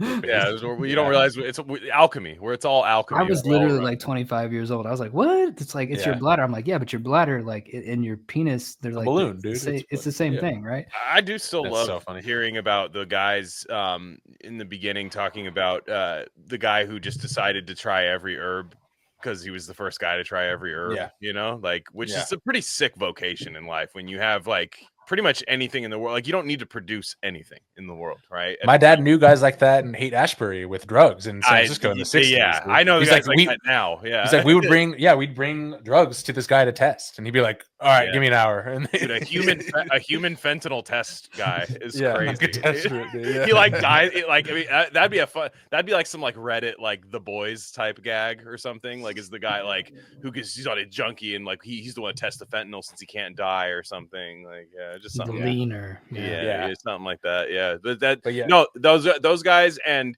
there was one guy who was like in the alchemy chapter where the guy was just like all he did was eat like gold and heavy metals, and I was like the one autistic Taoist guy, like is just the one. Metals. Oh, jeez. Nah, the real one. Like he has like the Rain Man autism. The other guys have like the the sword autism, ancient swords, mace and stuff like that. Taoists they definitely had a stretch where they were consuming a ton of mercury. It's funny that every culture tried mercury at one point for like Newton and all those guys and everything. I mean, it is a planet, but it's true. It kind of does look like it would taste funny too. It's like sick. It looks sick. Yeah, like a 2000s like 9 Inch Nails music video, or Terminator, or like a Terminator slithering under the Robert Patrick going under the door. You're like, just take a straw to that shit. You're dead, dude. They fucking knew that shit looked delicious because they made the Capri Sun commercials like that. That's what it is. That's what it is. It's the Yeah. Capri Sun thing. I was trying to remember why, because I remember like in the late 90s, early 2000s, like everything was metallic liquid. And so I would try like Prince Crystal Ball album cover, all that shit. What if you, because I would for sure try way more shit if I did. There's no template. Like you don't know a single person that's died from anything really, other than like consumption or whatever. Whatever you died of in diarrhea, ancient China. Yeah, probably for the most part, dehydration, diarrhea, something like that. Everything else is like you got to be the test subject at that point. Be the guy who just like, hey, fuck it, I'll roll the dice. I might discover like 2 billion things. Yeah, exactly. And that's literally what they did. And the Shen Yong, the herbalist X guy. But the Grandmaster, but he gets challenged a handful, like at least 3 times in this book. Everyone's always trying to come at the Grandmaster, and he could murder them, and he lets them go. And that's the funny thing is like it's always emphasized that like, oh yeah, he could have easily swung his sword lower and chopped the dwarf's head off, but he just cut off his hair, and or he disabled these 3 guys with a flick of his palm, and then he revived them, and it's like it's like, I don't know, man, it's crazy. Who knows if that's exaggeration or not? But again, that goes back to the old guy thing where it's like these old heads know how to fight, dude, and they just you don't fuck with them. And I think that's the chi. I think that's because when you spend hours a day building chi, it just gets stronger as you get older. And what if Steven Seagal was like that too, though? Like, what if he was for real? Like, what if we're all laughing because he's like flipping people and shit? But he's really just tapped in. He's about that. Yeah, I would love to set like somebody like Conor McGregor free. If I had like a crazy time machine thing, like I would set like Conor McGregor free in like a Taoist temple and like see what happens. He's just blackout drunk. Yeah, and just starts fighting. No, I mean, because like, what if it was like, okay, we've evolved. This Conor McGregor just killed everybody. No, like, I think that is a thing. Maybe we did, or maybe it was like, oh shit, these dudes were on some other shit. They just literally like stepped on his toenail in the wrong way, and he died. I think there certainly are some, especially like I think they tried that, right? I think there are some like Aikido type LARPers who are like, I can redirect my opponent's energy. Bruce Lee was anywhere. The ultimate one. Yeah, where they do get their ass kicked, but I don't know. I think there's some real shit going on there too. It's hard to parse out for sure. It's one of those things. It's kind of like really fun, almost like a Monty Python sketch, but you have to buy into the rules of the fight for it to work. You do. Like you have to be like, Mhm. okay, yeah, no, these are the like we're dancing. And Well, to break the doing, rules would be to break the rules and win wouldn't be winning. You know, like it would be yeah, it's like Indiana Jones pulling the pistol out on the turban guy. You know, it's that kind of thing. And I think that that's why it's one of those funny things where it does work. Yeah. But everybody has to kind of be playing along with it for it to work. 100%. Yeah. Right. Mhm. Which is not to say that like you can't explode someone's heart or do these Yeah. crazy Chow Yun-Fat acrobatics or whatever. But like if you just get like an American meathead in there, he would just like clunk their heads together and and then it would just be done. You know? For sure. Yeah, maybe. Maybe not though. I'm saying like no, nowadays for sure. Somebody who studies that shit nowadays, they're just so human in the way that person is human. I just wonder if like in the ancient times, like it was just a guy who was like, because they're talking about floating, dude, and that's the one I don't know about is the floating. I'm like, these I guys think the are floating's floating, real. so they're I think floating. floating's real. So if they can float, then all bets are off. I have a not anything personal or anything, but I saw some. Float, huh? You didn't float? No. You better like, fucking tell me if you float ever. Bet I could float. I saw some. Just try it, dude. Fuck. I saw some like secondhand evidence that I don't know. It was through some like Taoist type stuff connected to some herb guys and stuff. And that's what I'm talking about. Is secondhand. So secondhand, somebody told you they floated. So it was more like someone told me that they saw someone float and that it was real for or like maybe 2 or 3 times removed. Yeah, but it was an old guy into this stuff. It was an older guy into this stuff, and that's what I'm talking about though. Is that like I think I'd mentioned before about like with you guys, where they will exaggerate the dumbest shit, and they'll be like, oh yeah, he took this herb and his hair grew 12 inches in 2 hours. It's like, okay, that's fake. But then they'll do the crazier shit and they'll be like, oh yeah, he floated. That's no big deal. And they'll like hand wave it away almost. They exaggerate the dumb stuff, but then they don't acknowledge the actual crazy shit. And that's didn't Mel Gibson say that on Rogan? Like the guy who helped him like fix all his stuff, like the guy who, the classic thing where you shake Mel Gibson's hand and he's like, oh, your liver. Oh, it's toast. Exactly. Like I can feel it from the palm of your hand. And then he said he like floated up the wall or something like that. And I'm like, fuck, I'm not one of those guys because typically I am a serial believer, but like there is like UFO shit that you see pictures of. Like there is weird paranormal shit that we can't explain. I'm like, is there pictures of guys floating ever? Not once. I have seen. I have seen those kids on the CIA, the declassified CIA shit. Where psychokinesis. So maybe the mechanics of it is like a psychokinesis. But what about Joe Gallenberger? Like, okay, so sorry to cut everyone off, but Joe Gallenberger are on our show, right? Yeah, he is. Sure. I would consider him a very honest, honorable older man. And he is 100% convinced that he has bent dozens of spoons and the fucking hard ones that you can't bend. And seen other people do it with your mind, but also maybe like a handle. You melt it with your hand or your fingers, and you do it really quick. And he says they've studied that under electron microscopes, and they can't. It is not sheer force that is being done of those spoons. So that's the Matrix. That's literally in the movie, The Matrix. That's like a there's Kelby, the CIA, the fucking. Yeah, the kids for sure, I think is like a gateway to. So there's something going on there. And I did see one video, like a very grainy 480p video of like an old martial artist guy. I don't know if he was Chinese or not, but it was like a thing where he people were trying to attack him in the ring, and these way younger dudes would come up and try and like hit him with like a combo or something. And it looked like they were getting electrocuted. Like they'd get close to him and touch him, and they'd be like, and like fall over. And it happened like 3 guys in a row. And he's just giving a demo, so it's not like a real fight or anything, But he's like, yeah, this is what I do, and he's just using energy. And so I mean, I don't know, something's going on, man. Something's crazy. I feel like, do they just do it secretly? Like because I'm like, I would bust it out every once in a while, wouldn't you? For sure. Well, in the book, the Grandmaster he turns on the oil lamp from 100 feet away with his fingers. He's like, he just flicks his fingers. He's like, He's almost as like a little wink. He's like, look at this shit. Like, I can do this now. You know, and what are you gonna say, Kelby? Yeah. Maybe like part of the whole Wu Wei, like turning this shit into effortless action, is that balance of hyperbole and nonchalance.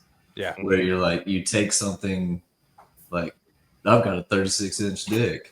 And you're like, yeah. Let there be light, bitch. You're just like, yeah, I just did that, whatever. Yeah, exactly. Yeah. It's true. You know, true. Yeah. It's to be fair, I'm fine with people like I don't care one way or another. I just wonder, like, because that's the hang up with everything, right? Whenever you start talking to people like this, they might believe a lot of things, you know, like, well, but then you tell them they float, right? Or they can levitate, they can do these things. Usually people go, all right, and then they disregard everything else you said. Exactly.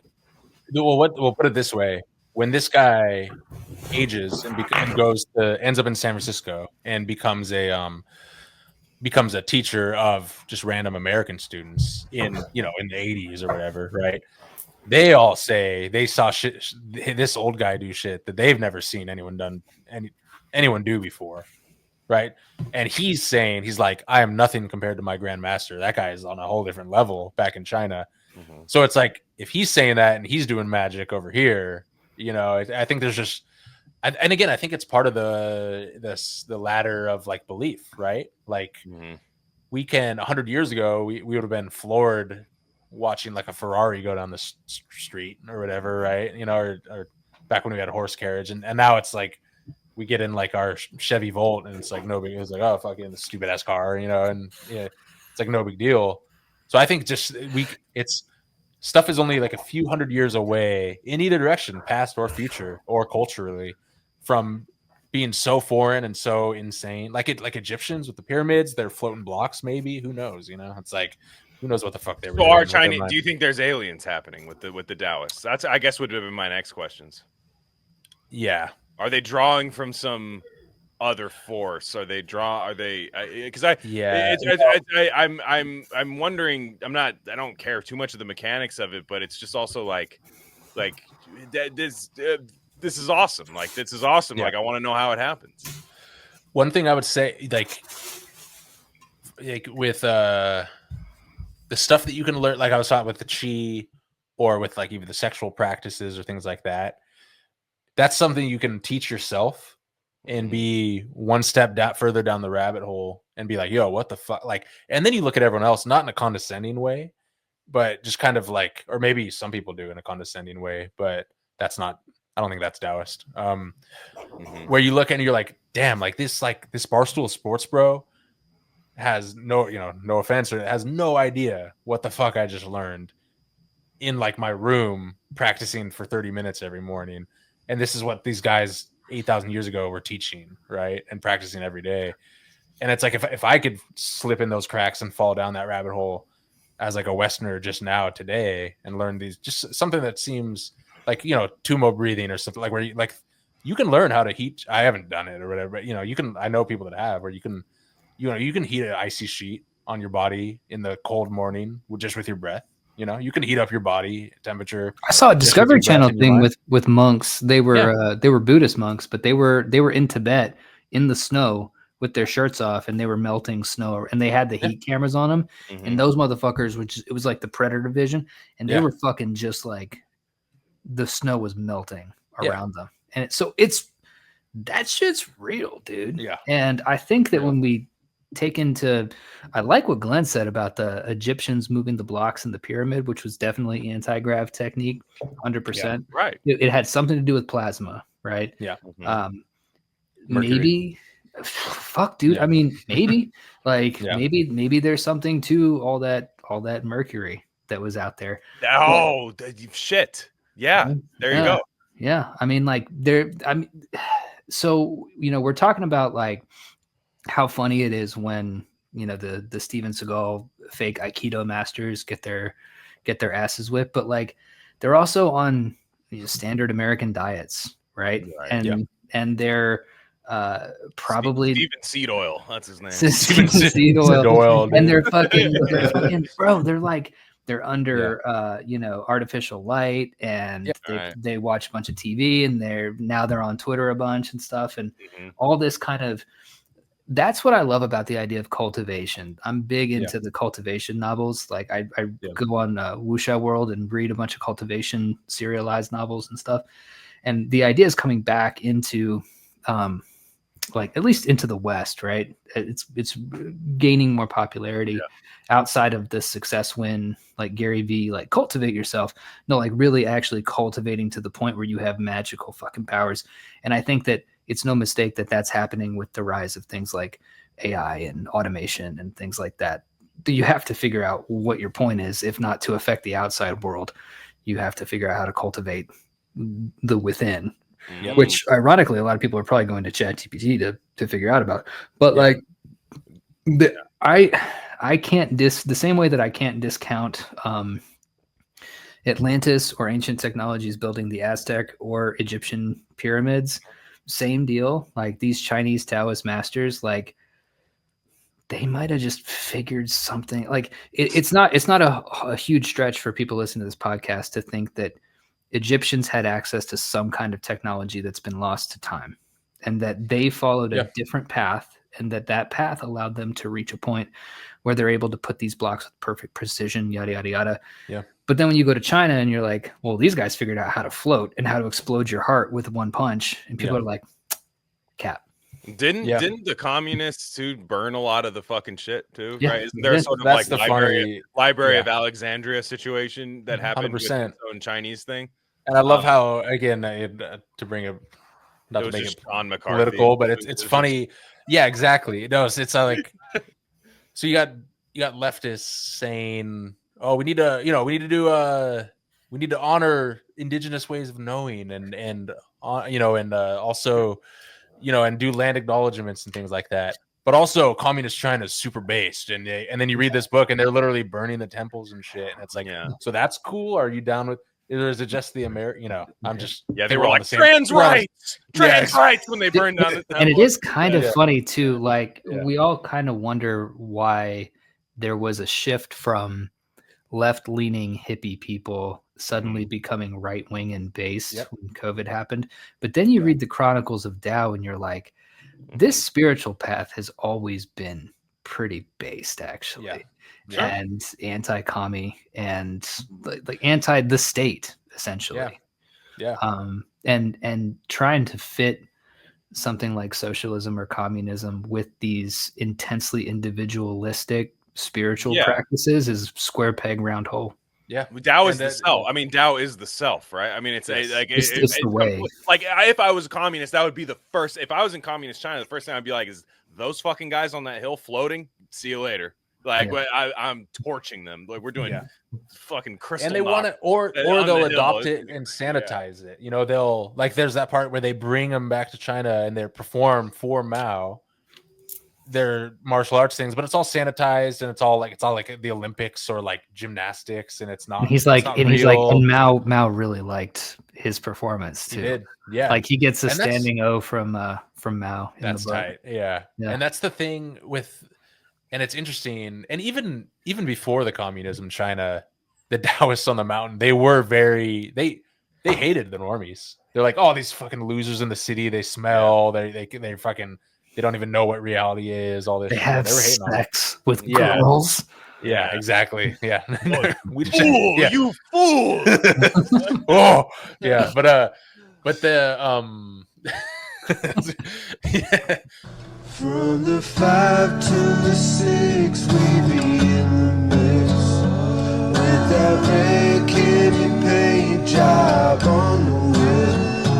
I need food for the kids, running for the rent. Fuck a lockdown, baby, can't do shit.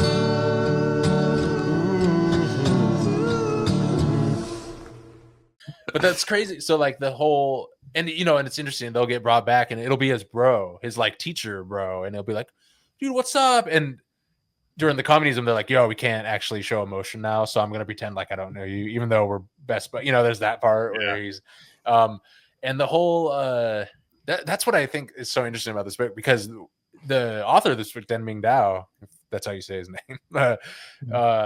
He got fascinated with Sayung in San Francisco because he would hear he would tell these stories about like, oh, I trained with this guy and with this guy, not Taoists, but martial artists in Shanghai who were world famous martial artists at their time, and they all have like Wikipedia pages now today. You know, they're like the most famous martial artists of his time. This guy trained with all of them, right? Dude, and the gangster too, the heroin gangster guy. Yeah, he's a real guy. He was a real dude. Yeah, it kind of reminds me of this guy that I knew, Mike, in high school, and he had kind of a greaser look to him. Like, so he had the hair slicked back and the leather jacket and stuff, kind of an overweight guy. But, you know, he also had like the punk pins, right? Yeah, of course. There'd be like Refused and all this kind of, but like, he would with a straight face tell a story like about his dad. And, you know, you kind of get the impression that he never met his dad, right? Yeah. But he would tell this kind of like sweet and sad story with a complete straight face about how his dad would train, you know, Taekwondo or whatever. And one day, fucking Chuck Norris and Bruce Lee walked in. Oh, and his dad took them both on. And a lot of this book kind of reminded me of that. It's like I was sitting, and then out of nowhere, Jet Li walked in. He said, I heard that there's a people master stop paying in here." attention. You're like, and then guys, then Jet Li walked in. Oh, now you're back, huh? Well, he didn't, but pay attention. I heard you have a 36-inch penis. Yeah. 36 chambers. He would call it his Jet Linus. Jet Linus. But then I think, like, what if that's how he levitated, actually. It was and this is how I like to think too. It's like, what if that kid, what if he was telling the truth though? Yeah. What if his dad did? I mean, it could happen. It's not impossible for that. My cousin beat up Chuck Norris. Oh, tell us the story. Yeah. I don't know. I think he just did. Just fucked him up. Short story. Yeah. I mean, you know, whatever. That was such a Chuck Norris is like such a early internet thing. Remember? I remember that. Yeah. Everybody was Chuck Norris. I feel like I beat the fuck out of Chuck Norris. Yeah. I mean, I'd whip his ass. Especially now. Handily. Especially now. He's just like, he's probably just like in some like very high end, like at home, like living care, and I just walk in, he's just like, fuck. Yeah. every day there's some guy. Can you imagine if you were his elder care and it was like Kill Bill and you're just like, I've always wanted to beat your ass since I was like 3 years old. I've been watching Walker, Texas Ranger, and I always thought you were a punk. Like a little bit of drool's going down his lip. He's got the little Breaking Bad bell. Ding ding ding ding. He's just getting Hector Salamanca. Somebody's setting up his wheelchair at one end of the room and just running and doing a flying drop kick on him. They're just like, nobody else lives in the house. Like he's like, oh man, oh gosh, that'd be crazy. No, so I think you have to talk about the sex stuff, man, because I think that's the Taoist sex practice, or lack thereof. We were basically saying, you know, you don't want to. Your jing, we've talked about this on RC a few times. You don't want to spill your jing. You don't want to be constantly letting jing flow everywhere. You want to, you know, you don't want to use your special move in the video game 2 seconds in, right? Jing. Jing's the base. Qi is the center, and Shen is the peak, like the flame of the candle. And, you know, Jing's like your reserves, your battery pack, and it's your kidneys and adrenals, you know. So it's like and there's prenatal jing, there's generational jing, and then there's like your actual life jing. So there's different levels of this, and who knows, it's all connected, right? But you could tell, you know, there's like, it's kind of like you know, and not in like a eugenics-y way or whatever, but there's like good stuff, you know. You could tell like that guy's got good jing, you know. He's had a strong dad, strong mom, and there's people that are just like weak, you know, and all that. And then Americans burn the candle at both ends. You know, we have like low jing, right? We're always stressed out and everything. But jing is also your sexual energy. And for men, that's most concentrated in your semen, right? And your sperm. And, you know, in nature, there's all sorts of examples of male species, the male parts of the species that give up their sperm and then they die immediately after. That's their one purpose. That's like their final hurrah, and it's just a huge energy push. And in Taoism, they say it takes a lot of energy to produce semen, right? It's a long multi-day it's 100-day process or whatever, and it requires a lot of energy, a lot of food, a lot of sunlight, a lot of concentrated kind of thing. So you don't want to be squandering that, especially with artificial stimulation. Let's say you don't really want to be fapping. Eating your so like the semen retention. You said eating your own semen. No, yeah. I said Well, I was thinking like what if you were just like, oh, the jing, recycle. It's not spilling your seed if you recycle. Some Asian zing on there. Yeah. None of us have ever tasted it. No, 4 of us have ever tasted it. Never. Never. But can you imagine a Taoist said thinks he life hacked really hard? He's like, I fap constantly, but I just best of both worlds. But I recycle. Yeah, it's like he's floating upside down. This is how you float. Dude. This is actually room like a hamster wheel. He's just this guy's he's crazy. Just pill bugging. He's pill bugging. He's like, hey man, if you're gonna waste that jing, I'll take it too, dude. Like, just please. Yeah. But I really feel I like the modern Western, the younger guys kind of discovering semen retention on their own as becoming like an internet thing. It's real, and it's like, I don't know. I think different guys. Some guys seem to have no problem with it. They don't have to worry about it, and they seem fine. Other guys kind of really get hit hard with it. Where I think I'm one of those guys where it's like, I could really feel whenever I had energy loss. Yeah. And so the Jing herbs, guys like that will feel the Jing herbs most strongly because it instantly refuels your tank. Especially keep busting. You literally can. But you want to do both. Yeah, that's the best of both worlds. You want to lock it up, which they talk about in the book, the energy locks, like the crane with his foot, and a lot. Yeah, no, they do that 3 times in this book. Like they are really focused on when you sleep, you got to cover your butthole. Yeah. Yeah, they really. There's a lot of stuff that happens through your ass in this book. Yeah, which I like. I know you like it. I know you like it. Yeah. I've read I'm halfway through God Fares No Better. Up in there for sure. I forgot how much was in it until the autistic guy Alan. He's like, another person gets fucked in the ass. I was like, really? A few times, man. Yeah, for sure. Bro, y'all know what's funny? Y'all ain't gonna believe this. Listeners ain't gonna believe it either. But David's like the most homophobic person I've ever. Hell yeah! No, I believe it. It's funny. Checks out. Yeah, I love it. Yeah. So what I would recommend just to I think for normal guy, ejaculating once a week is like a good standard to have. And there's people who jerked off during this episode, dude. So this for is sure. I'm one of them. To us, I'm one of them. 36 inch. But once a week's crazy for that. Yeah. It looks like I was just scratching my foot with my other foot, but yeah. Well, you mind controlled it like a spoon bending situation. But you can learn, like Taoists can teach you, and I'm not fully there yet. I've dabbled, but it's not super easy. I wouldn't say it's hard, but it's you got to go a couple weeks. If you go a couple weeks, like you're good. It's like any kind of habit that you form is like the first 3 days you're like, what am I gonna do?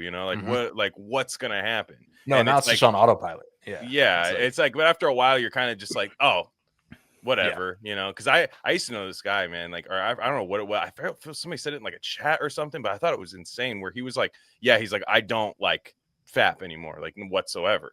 He's like, so what'll happen though is he's like, I'll build up like a massive amount and then just like wet dream in my bed. Yeah. And like, I'm like, that sounds terrible. What the fuck? Like, especially because he's like married. So I'm like, can you imagine if you had just like an insane tsunami in bed, like with your wife there?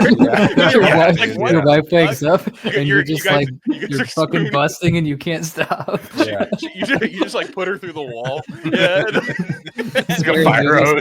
Like one of those Looney Tunes, like like people-sized hole through the wall of her like leaving the building. Like, no, I was just like, that's crazy because I'm like, there's got to be some. Well, no, so they so no, so that's what, and so if anyone's listening to this and is like, I actually want to learn more about this, I would highly recommend YouTuber by the name of Jonathan White, and he's like a bro. He's like our age. Yeah. He's cool. He's like a Western, like, you know, he's an American dude, and there's all those Montauk Chia books, you know, and he studied under Montauk Chia's translator, and very good, just, you know, introduction to this stuff, and and he's pretty, I would say, pretty advanced practitioner. But the whole thing is like, you can't brute force it. And so this goes back to the Taoist thing, where like they teach you how to open up your microcosmic orbit, all these channels through your spine, all this different stuff. And once you do that, it's on easy mode. You know, it's like that's the thing, is you only have one. And this is why, like, and not to get weird or whatever, but you know, we're all learning this stuff in secret. It's in the West, you know, it's all like passed down, you know, through books and shit like that. And imagine that we train young kids, like boys like this from 12 years old, to learn how to manage their jing, how to not just bust all the time, how to open up these channels early when they're still young, when it's like easy to do it, you know? And I just think that's like a whole different world that we'd be living in, you know? And but so you have to open your channels, you have to breathe it up through your spine, and you can do it psychologically, even though it is real. It's not just a mind trick. But you know, you feel at the base of your spine, and then just feel like your spine is a straw, and every breath in, you're sucking the energy up the straw. And then eventually, and you know, it feels kind of abstract at first, but believe me, it's not. It becomes very real. And then, you know, you eventually bring all that energy up to your brain, and it's not like a levels thing where it's like it's here and it's here. It's like a flow thing, right? And then you bring up to your brain.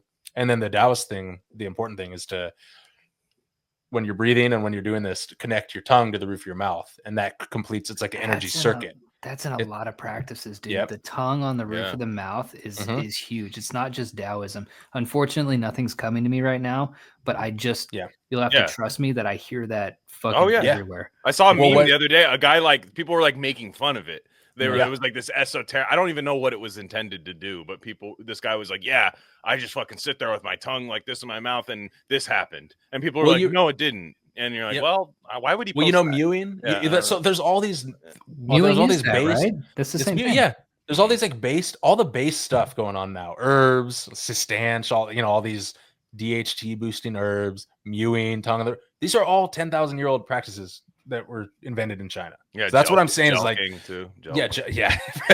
Antonio Brown, dude. Yeah, for sure. No, but so this is interesting and this is why I don't think all these things are created equal. And I am a fan of like the Indian, like the yogis. I think there's some cool shit there. I just can't get into it because of Indian people, but I feel you. Go off. Yeah, but no. So I think what the Taoists say, the Indians the yogis in Himalayan caves and shit, they figured out this energy thing too, about moving the energy up the spine. And even Yogananda said God lives in your spine, you know?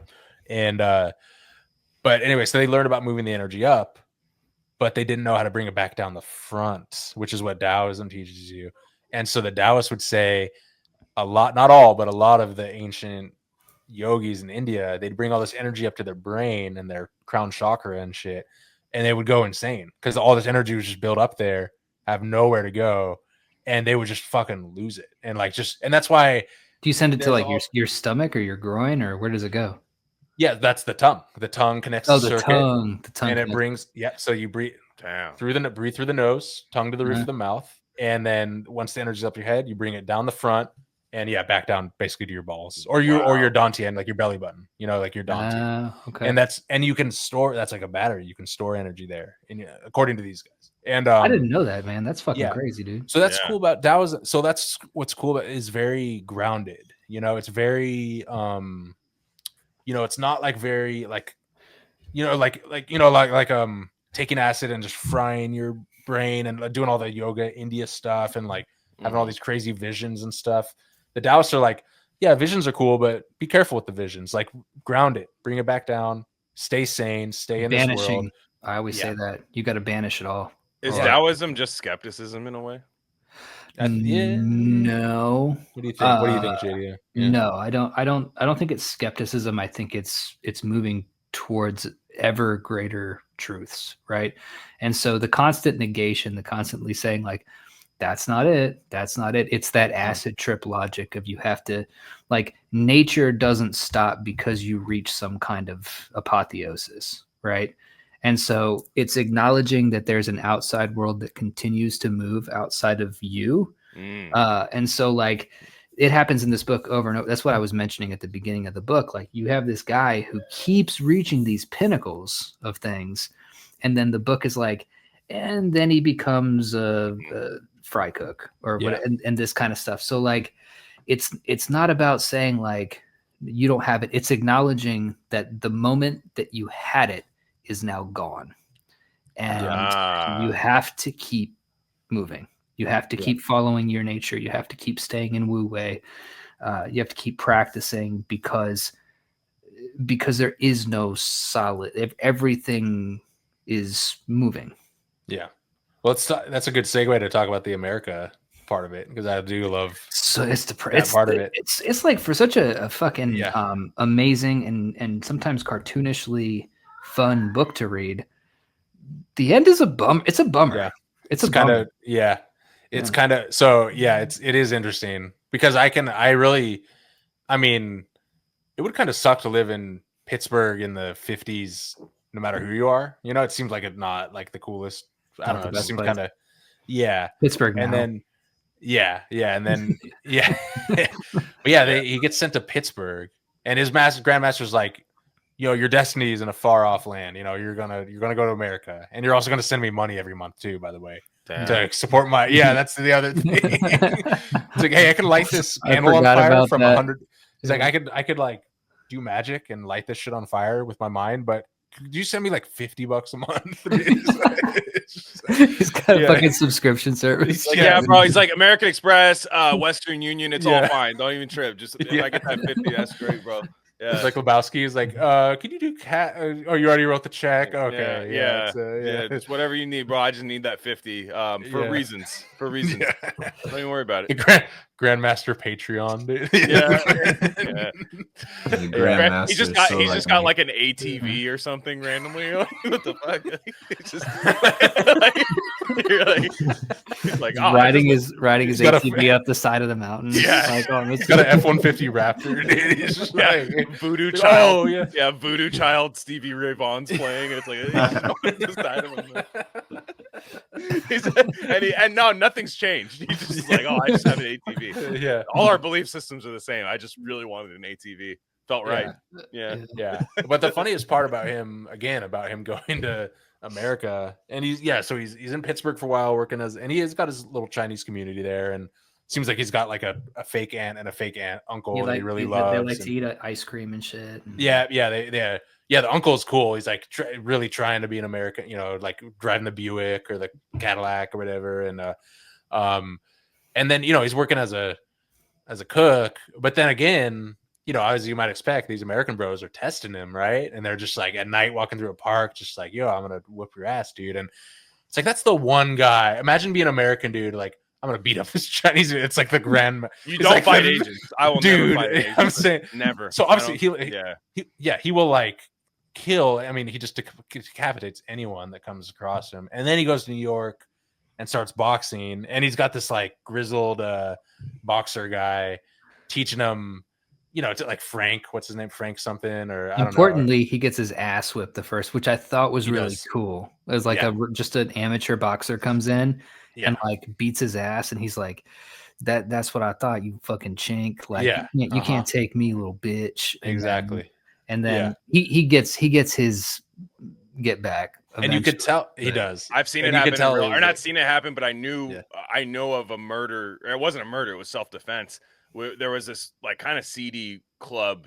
I don't even think it's still around. There's no way it survived. But there was a bouncer that used to go party there like on his off nights, he would still go party there and stuff, and he would try to show out, right? Because he would still do his like tough guy bouncer thing, even though he was off the clock.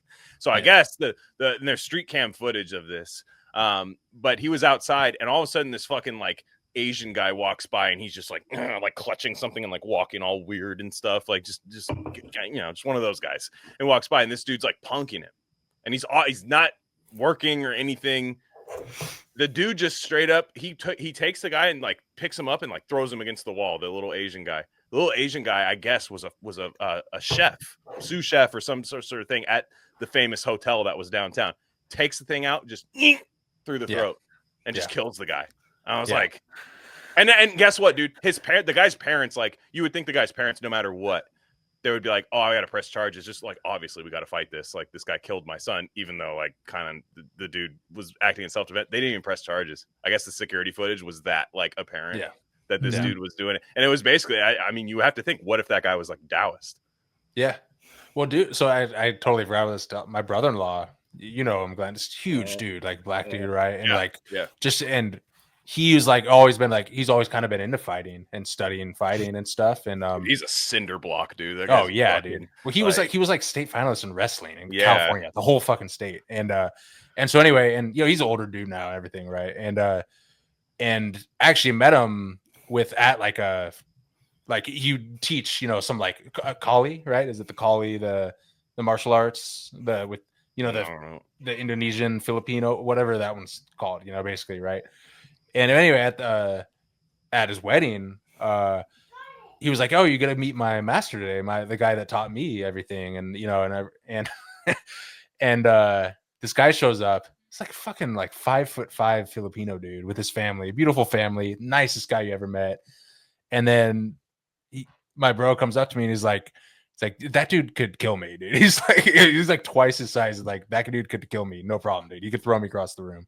And it's like, I don't know. He has no reason to lie about that. And so anyway, it's crazy. So that's a real thing, dude. So it's just Jing. I mean, do you think that because obviously there's physics that we're ignoring, there's weight classes in every fighting thing for a reason, just for the sheer force of some of that stuff. But do you think these dudes, these little guys, just have all that Jing? They're not fapping, they're not fapping, or they're not busting recklessly, I should say. Yeah. And they're saved up, and then they use it for a moment, like, because that's sports. When I was playing baseball for a long time, my coach was like 23 years old, so he was like not that far out of high school, and he would like clown us all the time, but he would always say, like, game nights, he'd be like, "Don't you guys jerk off?" He's like, "Don't fucking jerk off." He would go look at two guys, he'd be like, "Don't you guys fuck each other in the ass? None of that shit tonight." He would always do that. And and he'd say, he's like, because you need, it was some dumb shit about like lactic acid in the legs. Like, I don't even think like what he was saying was real, but it was true. You wouldn't be as sluggish. You wanted to be horny playing baseball.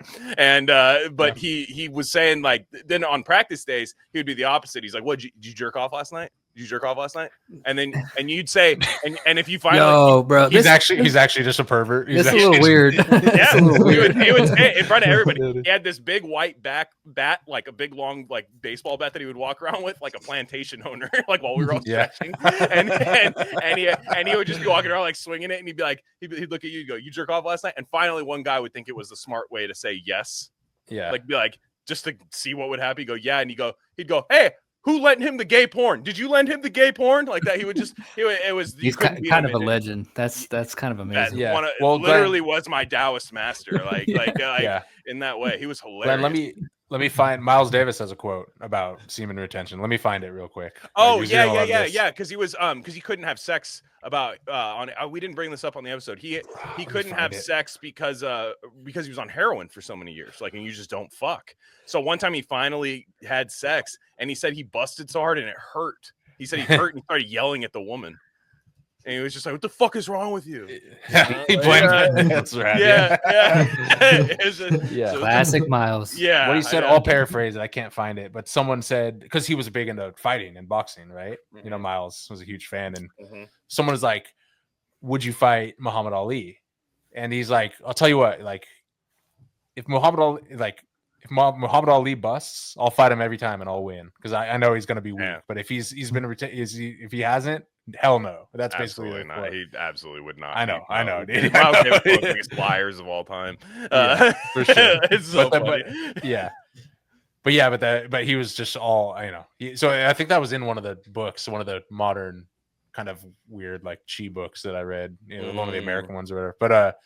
But yeah, so anyway, he's constantly after the fight these New Yorkers or these Pittsburgh guys. And I like when he just gets the crazy knives on his arm, and then people following home because I think he beats up a couple guys' ass, and then he's got these like Manus blades that come out like and then he's like, "You want some?" And then that's like the end of it. They're like, "All right, we're done," And then it gets into boxing and ends up it says he fought, and who knows if this is true. It says he fought and won at Madison Square Garden and then retired because he's just like he was too good.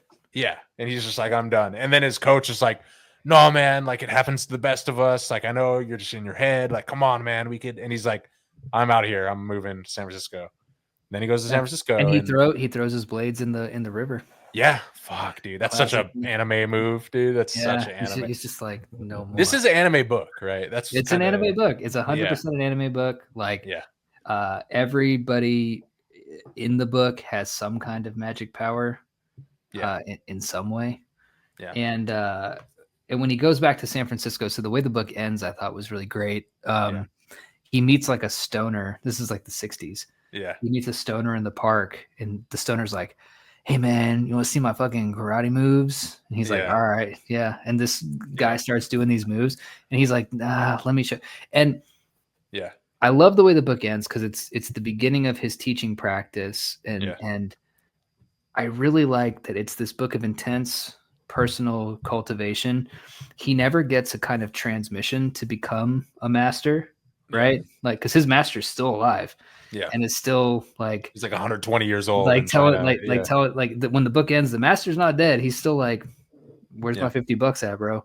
Yeah, Patreon. But it's like that's kind of like the next phase. It's like, okay, he's been through all of this. He creates a golden embryo of himself that can see the cosmos. Yeah, and can see life and death and rebirth, and he sees the purpose of everything.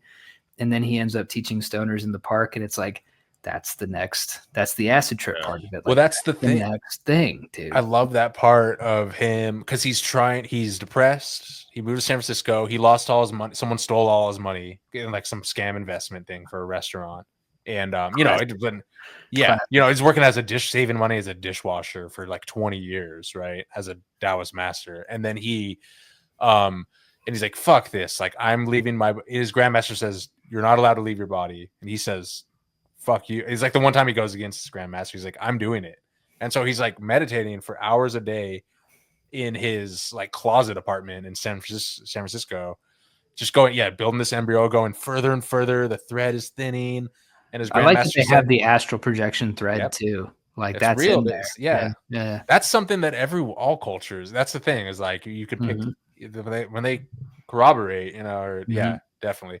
And then his grandmaster says, like, if you try and leave your body, I will stop you. I will find a way to stop you. And keep in mind, the grandmaster has assisted other practitioners in leaving their body. So it's not like some weird thing. Like, he's like, just let me do what they did. He's like, no, your destiny's not complete. And he's just getting so close to, he's like, one final meditation and he's there. And then this dude his neighbor just cranks the radio, like classic rock. Yeah. Like Bay Area. Like, every time he gets far enough out, like, his grandmaster like comes in on the astral plane and just stuffs him, pushes him back down.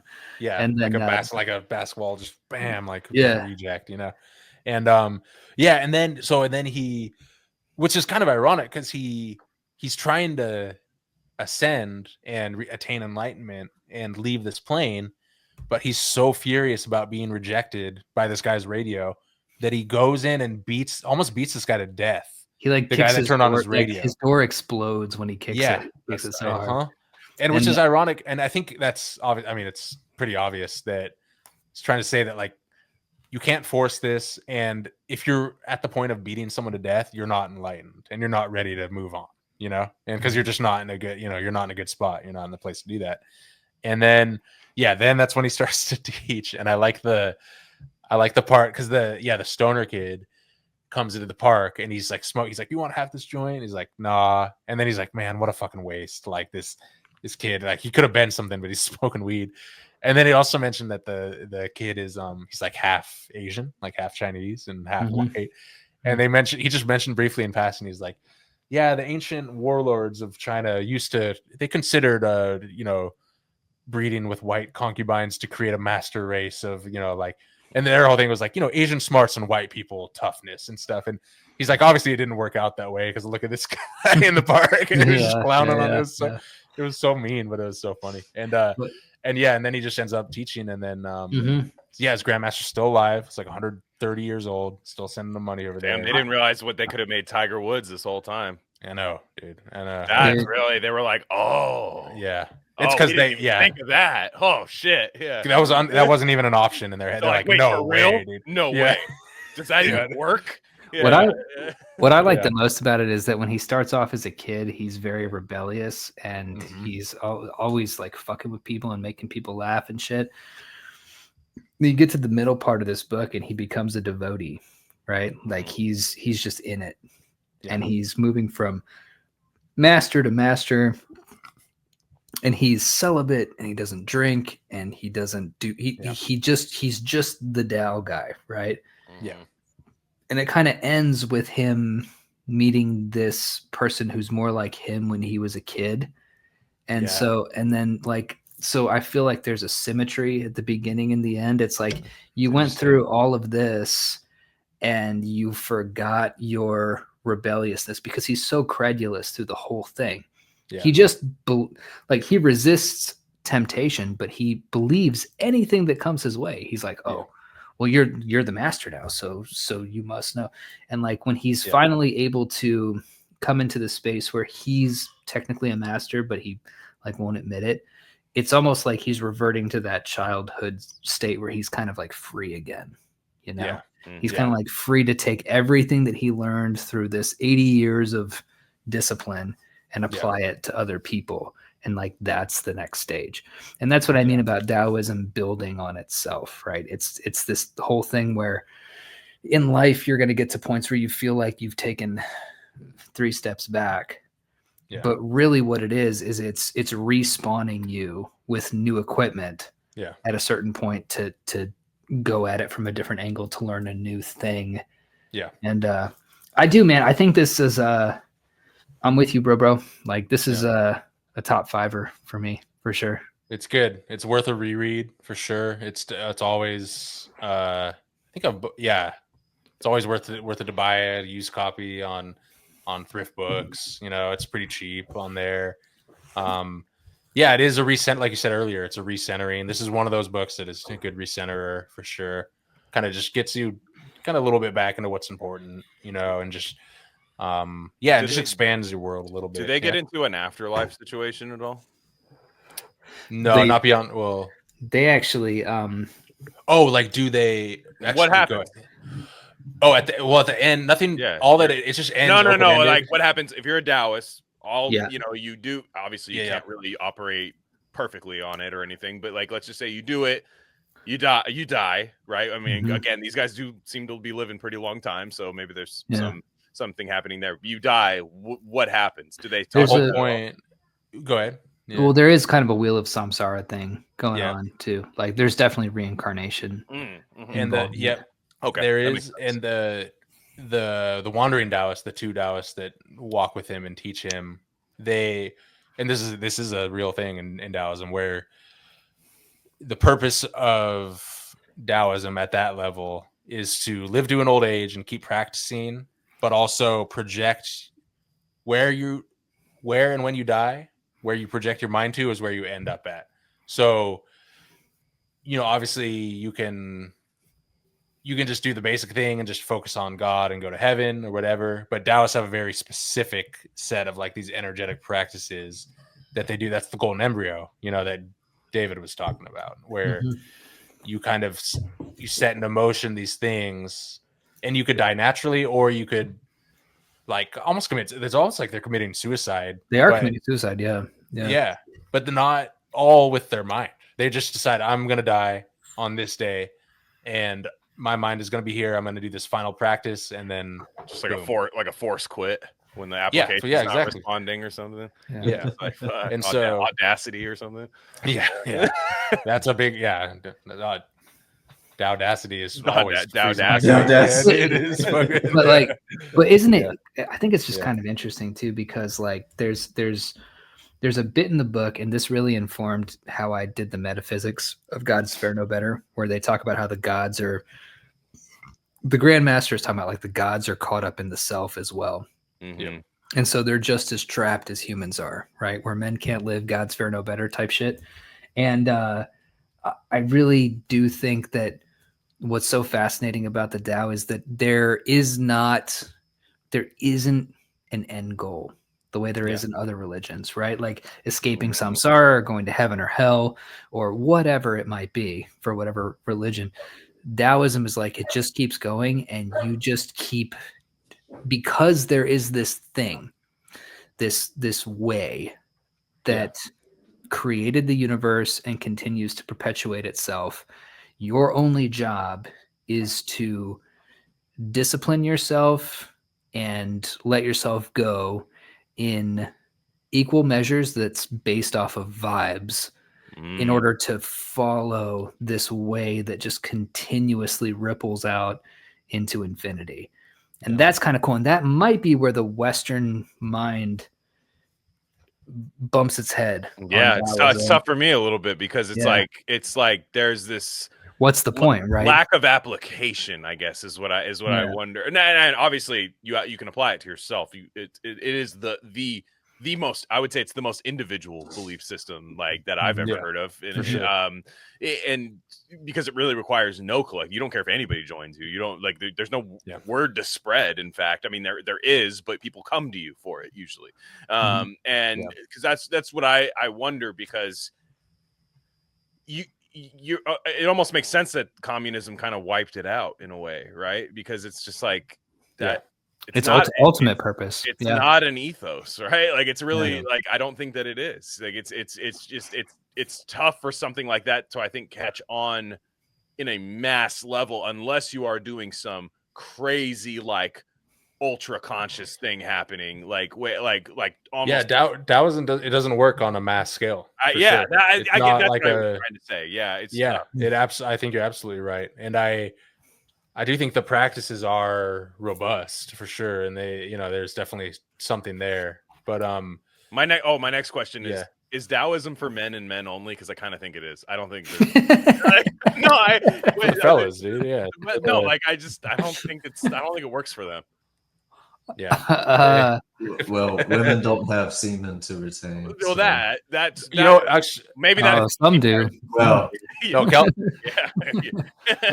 I actually think what you said is more profound than it may first appear, because I do think, like, literally, I think men gravitate towards these practices more because they feel their restorative qualities more profoundly than the average woman, which honestly is saying that women are closer to the Tao and I'm not trying to be like feminist about that or anything. I mean that literally, like, you're just being a Taoist and saying that. Yeah, they don't lose their energy. They have life and everything. They don't. You ever met a black woman? Glenn's not having it. all the time. I'm tired. They might have some trouble. I'm tired. Yeah. Well, I guess I mean, in a serious, because like what I can see men, like you said, probably for the reason that they're drawn to it is like, dude, I am spilling myself everywhere other than anything productive. I have a bunch of energy, but at the end I'm understimulated, overstimulated, caught in that kind of weird Western modernity thing that people are caught in. But like, if you're a guy and you're just like, you can't, like, say you're married, you're gonna just tell your wife, you're like, we're Taoists now. This is a Taoist household. Yeah. Like, they're probably, I don't know a single one that would go for it. Yeah. Well, you would just you'd have to accept that that's like the nature of that's their nature. I just think I think it is the true patriarchal religion, in a sense, that I think only guys do it. Well, it's like the whole practice is a bunch of men living alone on the mountaintop for their entire lives, and they're definitely not having gay sex, by the way. Definitely not. There's thighs. There might have been. They've never done it once. Like a wink, thigh wink. thing happening. For Yeah, sure. they've never. No. Yeah, they'll be like, fuck my nostril. Like that is it will push this through the ear. And I knew this Korean guy named Peter who was really into noses, and of course, he also became a super Christian. And I used to go to his house to play Chrono Trigger. And one time we were walking down the street and I was like making fun of Jesus, and he choked me out and I blacked out. Damn. Dude. Yeah. He had his jing all built up. Yeah, when you woke up, did your butt hurt? Yeah. Well, that's what happens when you get choked out. Yeah, but I think it was just because I was in the middle of the street and I was on the asphalt and it was really hot. Yeah. So I think that's what happened. Damn, I think it burned my butthole. That's a real... I think the street also pulled my pants down too. Yeah. Well, it's like sticky, it's like a sentient street kind of a situation. Yeah. But I'm serious. So I'm serious though. You have you were saying like the top of the mountain, like it just feels like this. It feels like rehab. You know what I mean? Like no. And I don't mean that as a pejorative. I just mean, like you said, it's like when you're just truly at a crossroads. And as somebody who believes in Christ, and I believe in all the main core tenets of Christianity and stuff, but you can pray, you can do all that stuff, but there is like a weird like reset manual that happens in Taoism that's really easy, and like it's like a recipe, like a true recipe where you can look at it and just go, okay. Yeah. But I don't know if I could ever see myself practicing this every day. Because I feel like it's like a youth wasted on the young, where it's like, good feelings are wasted on people, who don't know that they just feel good and don't know why or whatever. Like you're not like conscious of why you feel good. You're only conscious of why you feel bad. So it feels like one of those, like you said, like a cleansing process to me that I think works really well, because it worked for me when I was listening to the Tao Te Ching just over and over again. Yeah. I think there's like this null space that is... I almost think that I believe in God, and I am a Jesus fan, and I do think that there's a lot of valuable. Where do you think he is right now? I'm just Talmud checking you right now. Yeah, he's is he in your heart? Yeah. He's well, Glenn do these guys know about he's sent me a thing, dude. You can ask Grok where the Talmud thinks Jesus currently is right now, and Grok will tell you. Grok will go, well, they do say he's boiling in his own excrement in hell. Like they do say that. Like that's Jesus is right now. That's what they say. Isn't that wild, dude? That's for thousands of years. Yeah, that's rough. I know, rough. And I'm just like, hey, man, like, do we address that? Anyway, another episode. It's how, funny, Glenn, how would we address that? How might we go about addressing that issue? The Tao of anti-Semitism. I say you round them up, put them on top of a mountain, and just jing. Dude, we actually really should put Jews on a mountain and let them just do their thing. Like, I don't know. I could see that going wrong too. I think. I don't know. I think there's like this. No, I think there's like this. So that positive. Well, okay.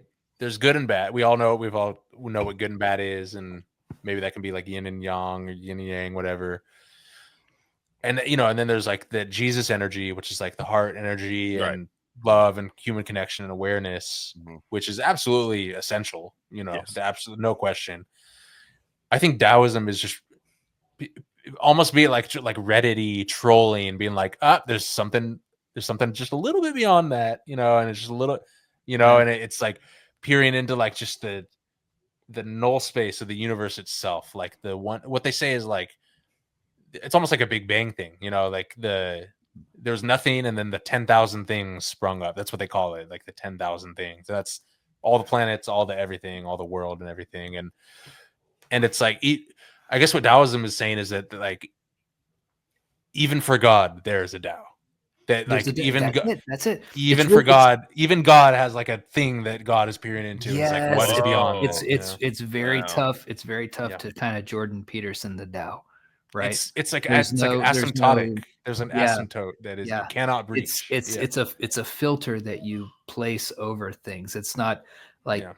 if your question becomes what's the point, Yeah. or what happens next, the Tao's not going to work. So The it's not Tao really is a journey, not a destination. Exactly. So it's tough. You can't be like Albert Camus, existentialist, and do Taoism, right? Yeah. Well, that's good. Yeah. That's No, good I mean, like, I think that's why I really dislike the because like existentialism is horseshit.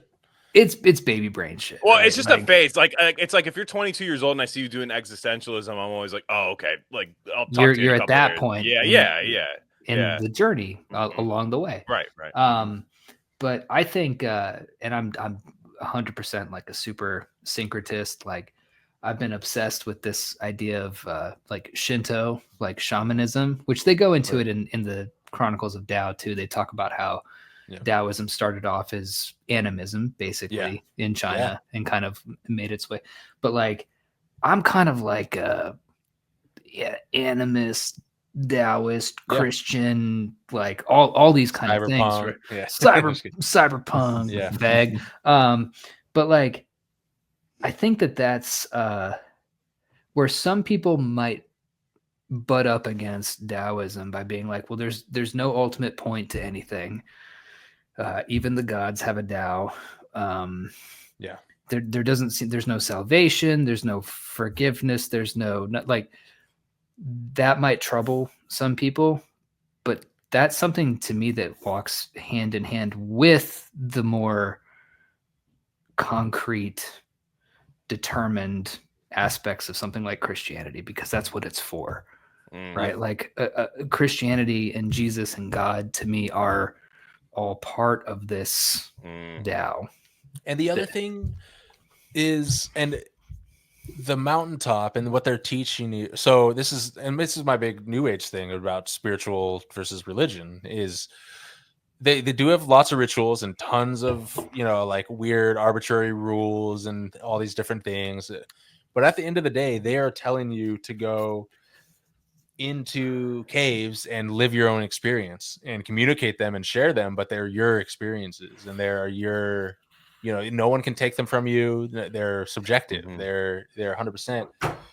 And with any Abrahamic, like Western kind of religion or the Quran or any of that stuff, and it's, again, I don't need to keep saying that I value it and it is good. And I do think we are lost without that shit as a species with like Sam Harris brain and stuff, 100%.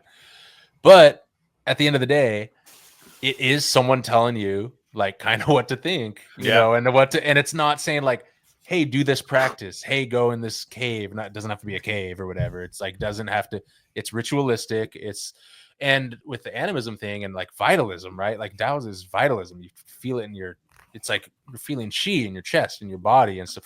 I guess what I'm saying is like the cerebral nature, like the Grandmaster cerebral stuff on paper, when you read and you hear people talk about it, it's much different than like, hey, do Qigong every morning, or like do this energy meditation, or like, hey, try semen. Like then you feel it and it becomes alive for you. And it's not just this stuffy kind of cold, like always like deferring to anything real or whatever. And it is that too, but I don't know. But that's why that's always been on, right? Like that's why it never caught on, is because you can't. This book is the closest you can get to writing about it. It is like the Tao Te Ching is like 64 hexagram. Like it's short and there can be commentary on it. It's like Shel Silverstein's Taoism book, basically. But it actually like to understand Taoism, you have to read the Chronicles of Tao, because you have to experience the 500 pages of all these different phases. Like I say this a lot about but like the novels, one of the novel's major advantages outside of digression and interiority is duration. So one of the big things about a book, even if it's something like we just read Prey, and Prey's like 400 pages, and you spend enough time with the story to sink into it. This is a big thing with anime that goes on for dozens and dozens of like One Piece or some shit like that. It's the amount of time, like you don't necessarily have to send your characters on an arc. You just have to spend enough time with them that people begin to feel connected. And I think that when it comes to something like Taoism, you can write and this is not a criticism, but you can write a 200-page book about an aspect of Christianity and it helps people, right? Because there's a beginning, an end, there's a hero, a villain, you know, and it just ends. But with that, like, duration is the key element of something like Taoism. Like, what does it mean to live a life for 80 years? Yeah. There's going to be a lot of shit that happens in 80 years. And to fully kind of grasp that, you have to immerse yourself in a big tome. Yeah. Like this thick boy. Yeah. Oh, exactly. Yeah. Yeah. It's interesting. It's, very well said. I agree. And that it does reflect life because that it is more what real life is actually like. You know, there are story-like elements to life, but more often than you're just constantly becoming something new. You're constantly becoming something new to yourself and everyone around you and to nature and your own self-concept and everything. And that's good stuff for sure. Yeah. Mm-hmm. Yeah. Well, shit. Yeah. But also Jesus does save. So there's that too. Yeah. The problem is when you do something really fucking bad, you go to hell.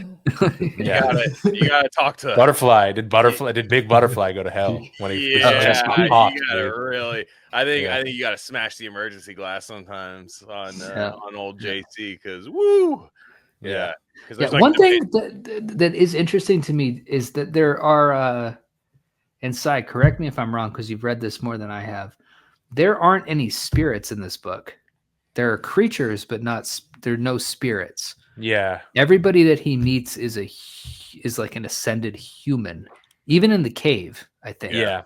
The cave, there's all these, they're all Taoists. They're all like, all Taoists, yeah. The frog Taoist, and then there's the frog and the toad Taoist, and the crane. Well, that's like a teacher, I guess. But yeah, they're all. Oh, one thing in the cave part.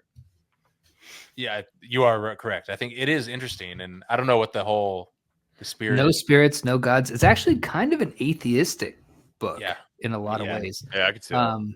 Well, what's weird? And that's what's missing from it for me, right? Like because I very much believe, like literally right now, that I'm surrounded by ghosts. And it reminds me of our the first psyops with Joshua Cutchin with the iron. You had Joshua Berries. You had Joshua Cutchin on episode 1, bro. Yeah, bro. I didn't listen to that. I gotta get put on game, dude. Bro. Like there's one on the free. Cutchin is he's a beast, dude. Well, you guys did his The book. Ecology of Souls. You guys did an episode on his book, but then we had him on to talk free about feed. it. Yeah, the free feed has the Cutchin. So we did. Yeah, we did the book. Me and Cutchin are like, whenever I listen to him, I'm like, oh, this motherfucker gets it. He's cool, man. He's cool, dude. He's a cool bro. And but I love like the fairies in Ireland, dude, and all over, dude. It's like, there's something going on there for sure. There's something going on. I had a fairy experience. Like I know those are real. We got time. I bet you did. Was it? I want to hear this. Yeah. Very experience. Yeah. Oh, well. Yeah, you gotta tell us. I bet you do. Yeah. Or else it's gay. So you better tell us. You were a fairy pixie queen, and then you woke up on the asphalt with your pants down. At Burning Man. Yeah, there's that. And no, I'm not sure where I've told it. I know I've told this story somewhere before, but I was my wife and I did. We were on the Santa Fe Trail. And if you read like Arthur Machen's The White People, right? It's that whole story of like this girl who goes to fairyland. The white people. Yeah, Arthur Machen's Dear White People. The book by Bret Easton Ellis. Yeah, the white people. Dear white, just white people. Yeah. White people. White people. White people. Yeah. Anyway, sorry, on JD. All right, yeah, your fairy experience. Western fairy experiences. Yeah, no, the fairy experience. But it was interesting because my wife and I drove out to Santa Fe for a weekend, and she fell asleep on the road there, and I was listening to an episode of the Higher Side Chats. Mm-hmm. Oh, And nice. It was with THC. it was with I can't remember his name, but he's the missing 411 guy. And Yeah, so fuck, I know exactly who you're David talking something, right? about. Yeah, I know. Yeah. He's from San Jose. That guy. He's a Yeah, police officer. yeah. yeah. Mm-hmm. But he was doing a lot of like investigation into Yosemite. And the drive there, I'm listening to it and I'm like, I need something funnier. So, because I was kind of tired. So I turned on like Come Town or some shit. Mm-hmm. Yeah. And we get to Santa Fe. We have a nice day visiting museums and sightseeing or whatever. Second day, we decided to go on the Santa Fe Trail. And we're on the trail and we're seeing people and we're at the time my dog was alive, so we had her with us.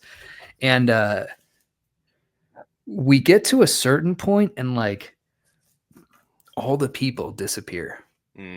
Oh, There's nobody on the trail. And I'm like seeing things like move on the sides of my vision, basically. Yeah. And we get to this little creek that we walk over, and there's this tree that has like all these eyes carved into it. yeah. And we say, okay, that's weird, but we're keeping on moving, right? And as we walk through the woods and we keep seeing these things and we keep hearing people coming towards us, like we're going to pass somebody on the path, and then there's nobody there. Yeah. And we experience this really strange time dilation. This is maybe like a 2-mile hike. Yeah. But we felt like we were in it for hours and hours and hours. Been there. And at one point, the only people we encountered on this very public trail were these two, a man and a woman, gaunt, completely pale. Ugh. And when they would talk, they talked to us and they were like, "Nice day for a hike, eh?" Yeah. And we were like, "Yeah, it's good." It's like, hope the weather stays nice. Yeah. And we're like, all right, cool. Yeah, we're going to keep. And at a certain point, like the panic level for me got extremely intense. And I was like, we need to just, whatever we do, keep walking. And the flitting out of the sides of the corners of the eye gets more and more intense. And it's like, at that point, it's a reality that there are like things in the woods that are watching us walk on this path. And whatever you do, don't step off the path. Just keep moving. Neither of us, by the way, the entire hike, neither my wife nor I said anything to each other. Yeah. At this point, we were just walking forward. Eventually, we come out of it. We get into the car. We're driving back to the Airbnb, and it takes about 30 minutes. We're listening to like Kesha or whatever. And I turned to her and I was like, "Did you?" And she was like, "That was the weirdest fucking thing I've ever experienced in my life." Right. And so we're both kind of being like, "Did you see? And then did you see this?" And we're kind of going through it. And so what's really funny is that like we go to restaurants and bookstores and antique shops and all the normal stuff. And then we're on our way home and she falls asleep again. And so I turn that Higher Side Chats episode back on. With the Yosemite 411 guy. And he's talking to Greg and Greg's like, "So what are you up to now? Like, where's your focus at right now?" And he goes, "Well, I've spent a lot of time looking at Yosemite, but recently most of the disappearances that I've been looking at have been on the Santa Fe Trail." And I was like, "Oh, fuck." Yeah, dude. So that's our, like the fairyland, right? Like weird time slips and force field, like you slipped through a force field of something. Men in black, white people kind of showing up, and not to bring it immediately back to this book, but remember the part when he's in the cave and then he gets exploration time in the cave, and then he pops out into the forest. Uh-huh. And then he's like, wait a minute. This isn't the I don't recognize any of the landmarks. This shouldn't be where this mountain points at this point, blah, blah, blah. And then he tells his master later on, he's like, oh yeah, that's the forest of like forgetfulness or whatever, some bullshit, you know. And it's like, good thing you didn't step outside of there, because that's you like were in a real bad place. Yeah. No, but I did have a similar hiking experience, but I was like off 2 times fast, and so it doesn't quite hit the same. But I got the chills when you were saying that, because I was with a friend and we were hiking, and it was getting just creepier and creepier, and we literally got to a point where we're like, and again, we're frying balls, I get it, you know, but we're like, if we take one more, like, bad things are down there, we need to go home right now, you know. It's like a similar feeling, you know, and obviously you're more sensitive to that stuff when you're on those kind of things. And Santa Fe fucking trail, dude, that's crazy. There's all Santa Fe, New Mexico, Arizona, all those, there's some weird shit going on in there. Oh, and funny synchronicity. On Wednesday, I'm headed out to Taos for a week to write Chronicle of Taos, New Mexico. Chronicle of Taos. Yeah. Oh yeah, that's crazy. We were thinking, like, should we go to Santa Fe or Taos? And when I said Santa Fe, my wife was like, no. Yeah. So it's like a thing between you still. It's a thing. Yeah. Wow. Yeah. That's crazy. Yeah. And of course, my dog through the whole thing. She was such a fucking trooper. She was just walking and sniffing shit. Yeah. Like, she might have saved your life. You know what's funny, man, is we literally said that. We were like, if Kahlua hadn't been there, I feel like nobody would have found us. Damn. And there's like something about just like the dog energy there. Yeah, she was 35 pounds, right? Like she wasn't gonna hurt anything, but like those things, they just see animal, you know, and they're like, oh, okay, animal. There's something, there's too human, but there's also animal. So we'll kind of hang back, and if they walk out here, it's fair game. Yeah, but if they stay on that trail, we'll let them go. Fuck. So, that's crazy. Yeah, dude, it was wild, man. And it was wild, and it felt like so synchronous too. Just the reason why I frame it with that podcast is because like there are times where you feel like God is talking to you. Sure. And God, for whatever reason, was like, listen to Come Town for the rest of this. Yeah. And then come back to this podcast episode later. Yeah. And that's how it works, man. That's how the puzzle piece will fit in. That's crazy. Yeah. Many such. Yeah. Yeah, well, shit, boys. Yeah, that was a fun one. Thanks for reading this with me. For sure, dude. Yeah, you guys would recommend read the Chronicles of Tao. Yeah, absolutely. Oh yeah. I stole a copy off the PDF Ocean, the pirate. Hell yeah! But I'm gonna get a physical version to keep around. That's the best kind of books, when you pirate it and then you buy it. That's a good sign of a good book for sure. Yeah. Right well, on. I mean, what was this, volume 4? It might be 5. Might be 5. But we're gonna put this out on free, so free 99. Free for the peasant feed. If you guys like the other ones, there's plenty of other ones on the paywall. rarecandy.substack.com. Yep. You guys are just to be real with y'all for a second, y'all are doing a very important thing, and I don't want it to go to your heads or fuck you up or whatever, but like, this shit is different, and it's literally it's a matter of time before people are going to find a backlog of 58 episodes of Game of Fiction. Talmudic excrement. Boiling in hell, dude. We got a lot of sound bites, dude. And a lot of. There are going to be people who just fucking. You realize that, right? Like y'all are going to be in people's heads for like 100 hours. That's and they're going to come out of it in good ways and bad. I think. But here's what's so beautiful about it, right? I railed against the writing community a bunch because it's all self-centered losers who only care about their own status in a high status bullshit hierarchy, right? Yeah. But like, what's so important about this show in particular is that I believe this is one of the only shows on the internet, period, in the English speaking language that is genuinely capable of getting people to read books. something that the lit community has tried to do for years and failed. Well, you know what, guys, if you've shit talked me in the past and you want me to write a little blurb for your book, it's $2,000. Just letting you guys know. Oh, no.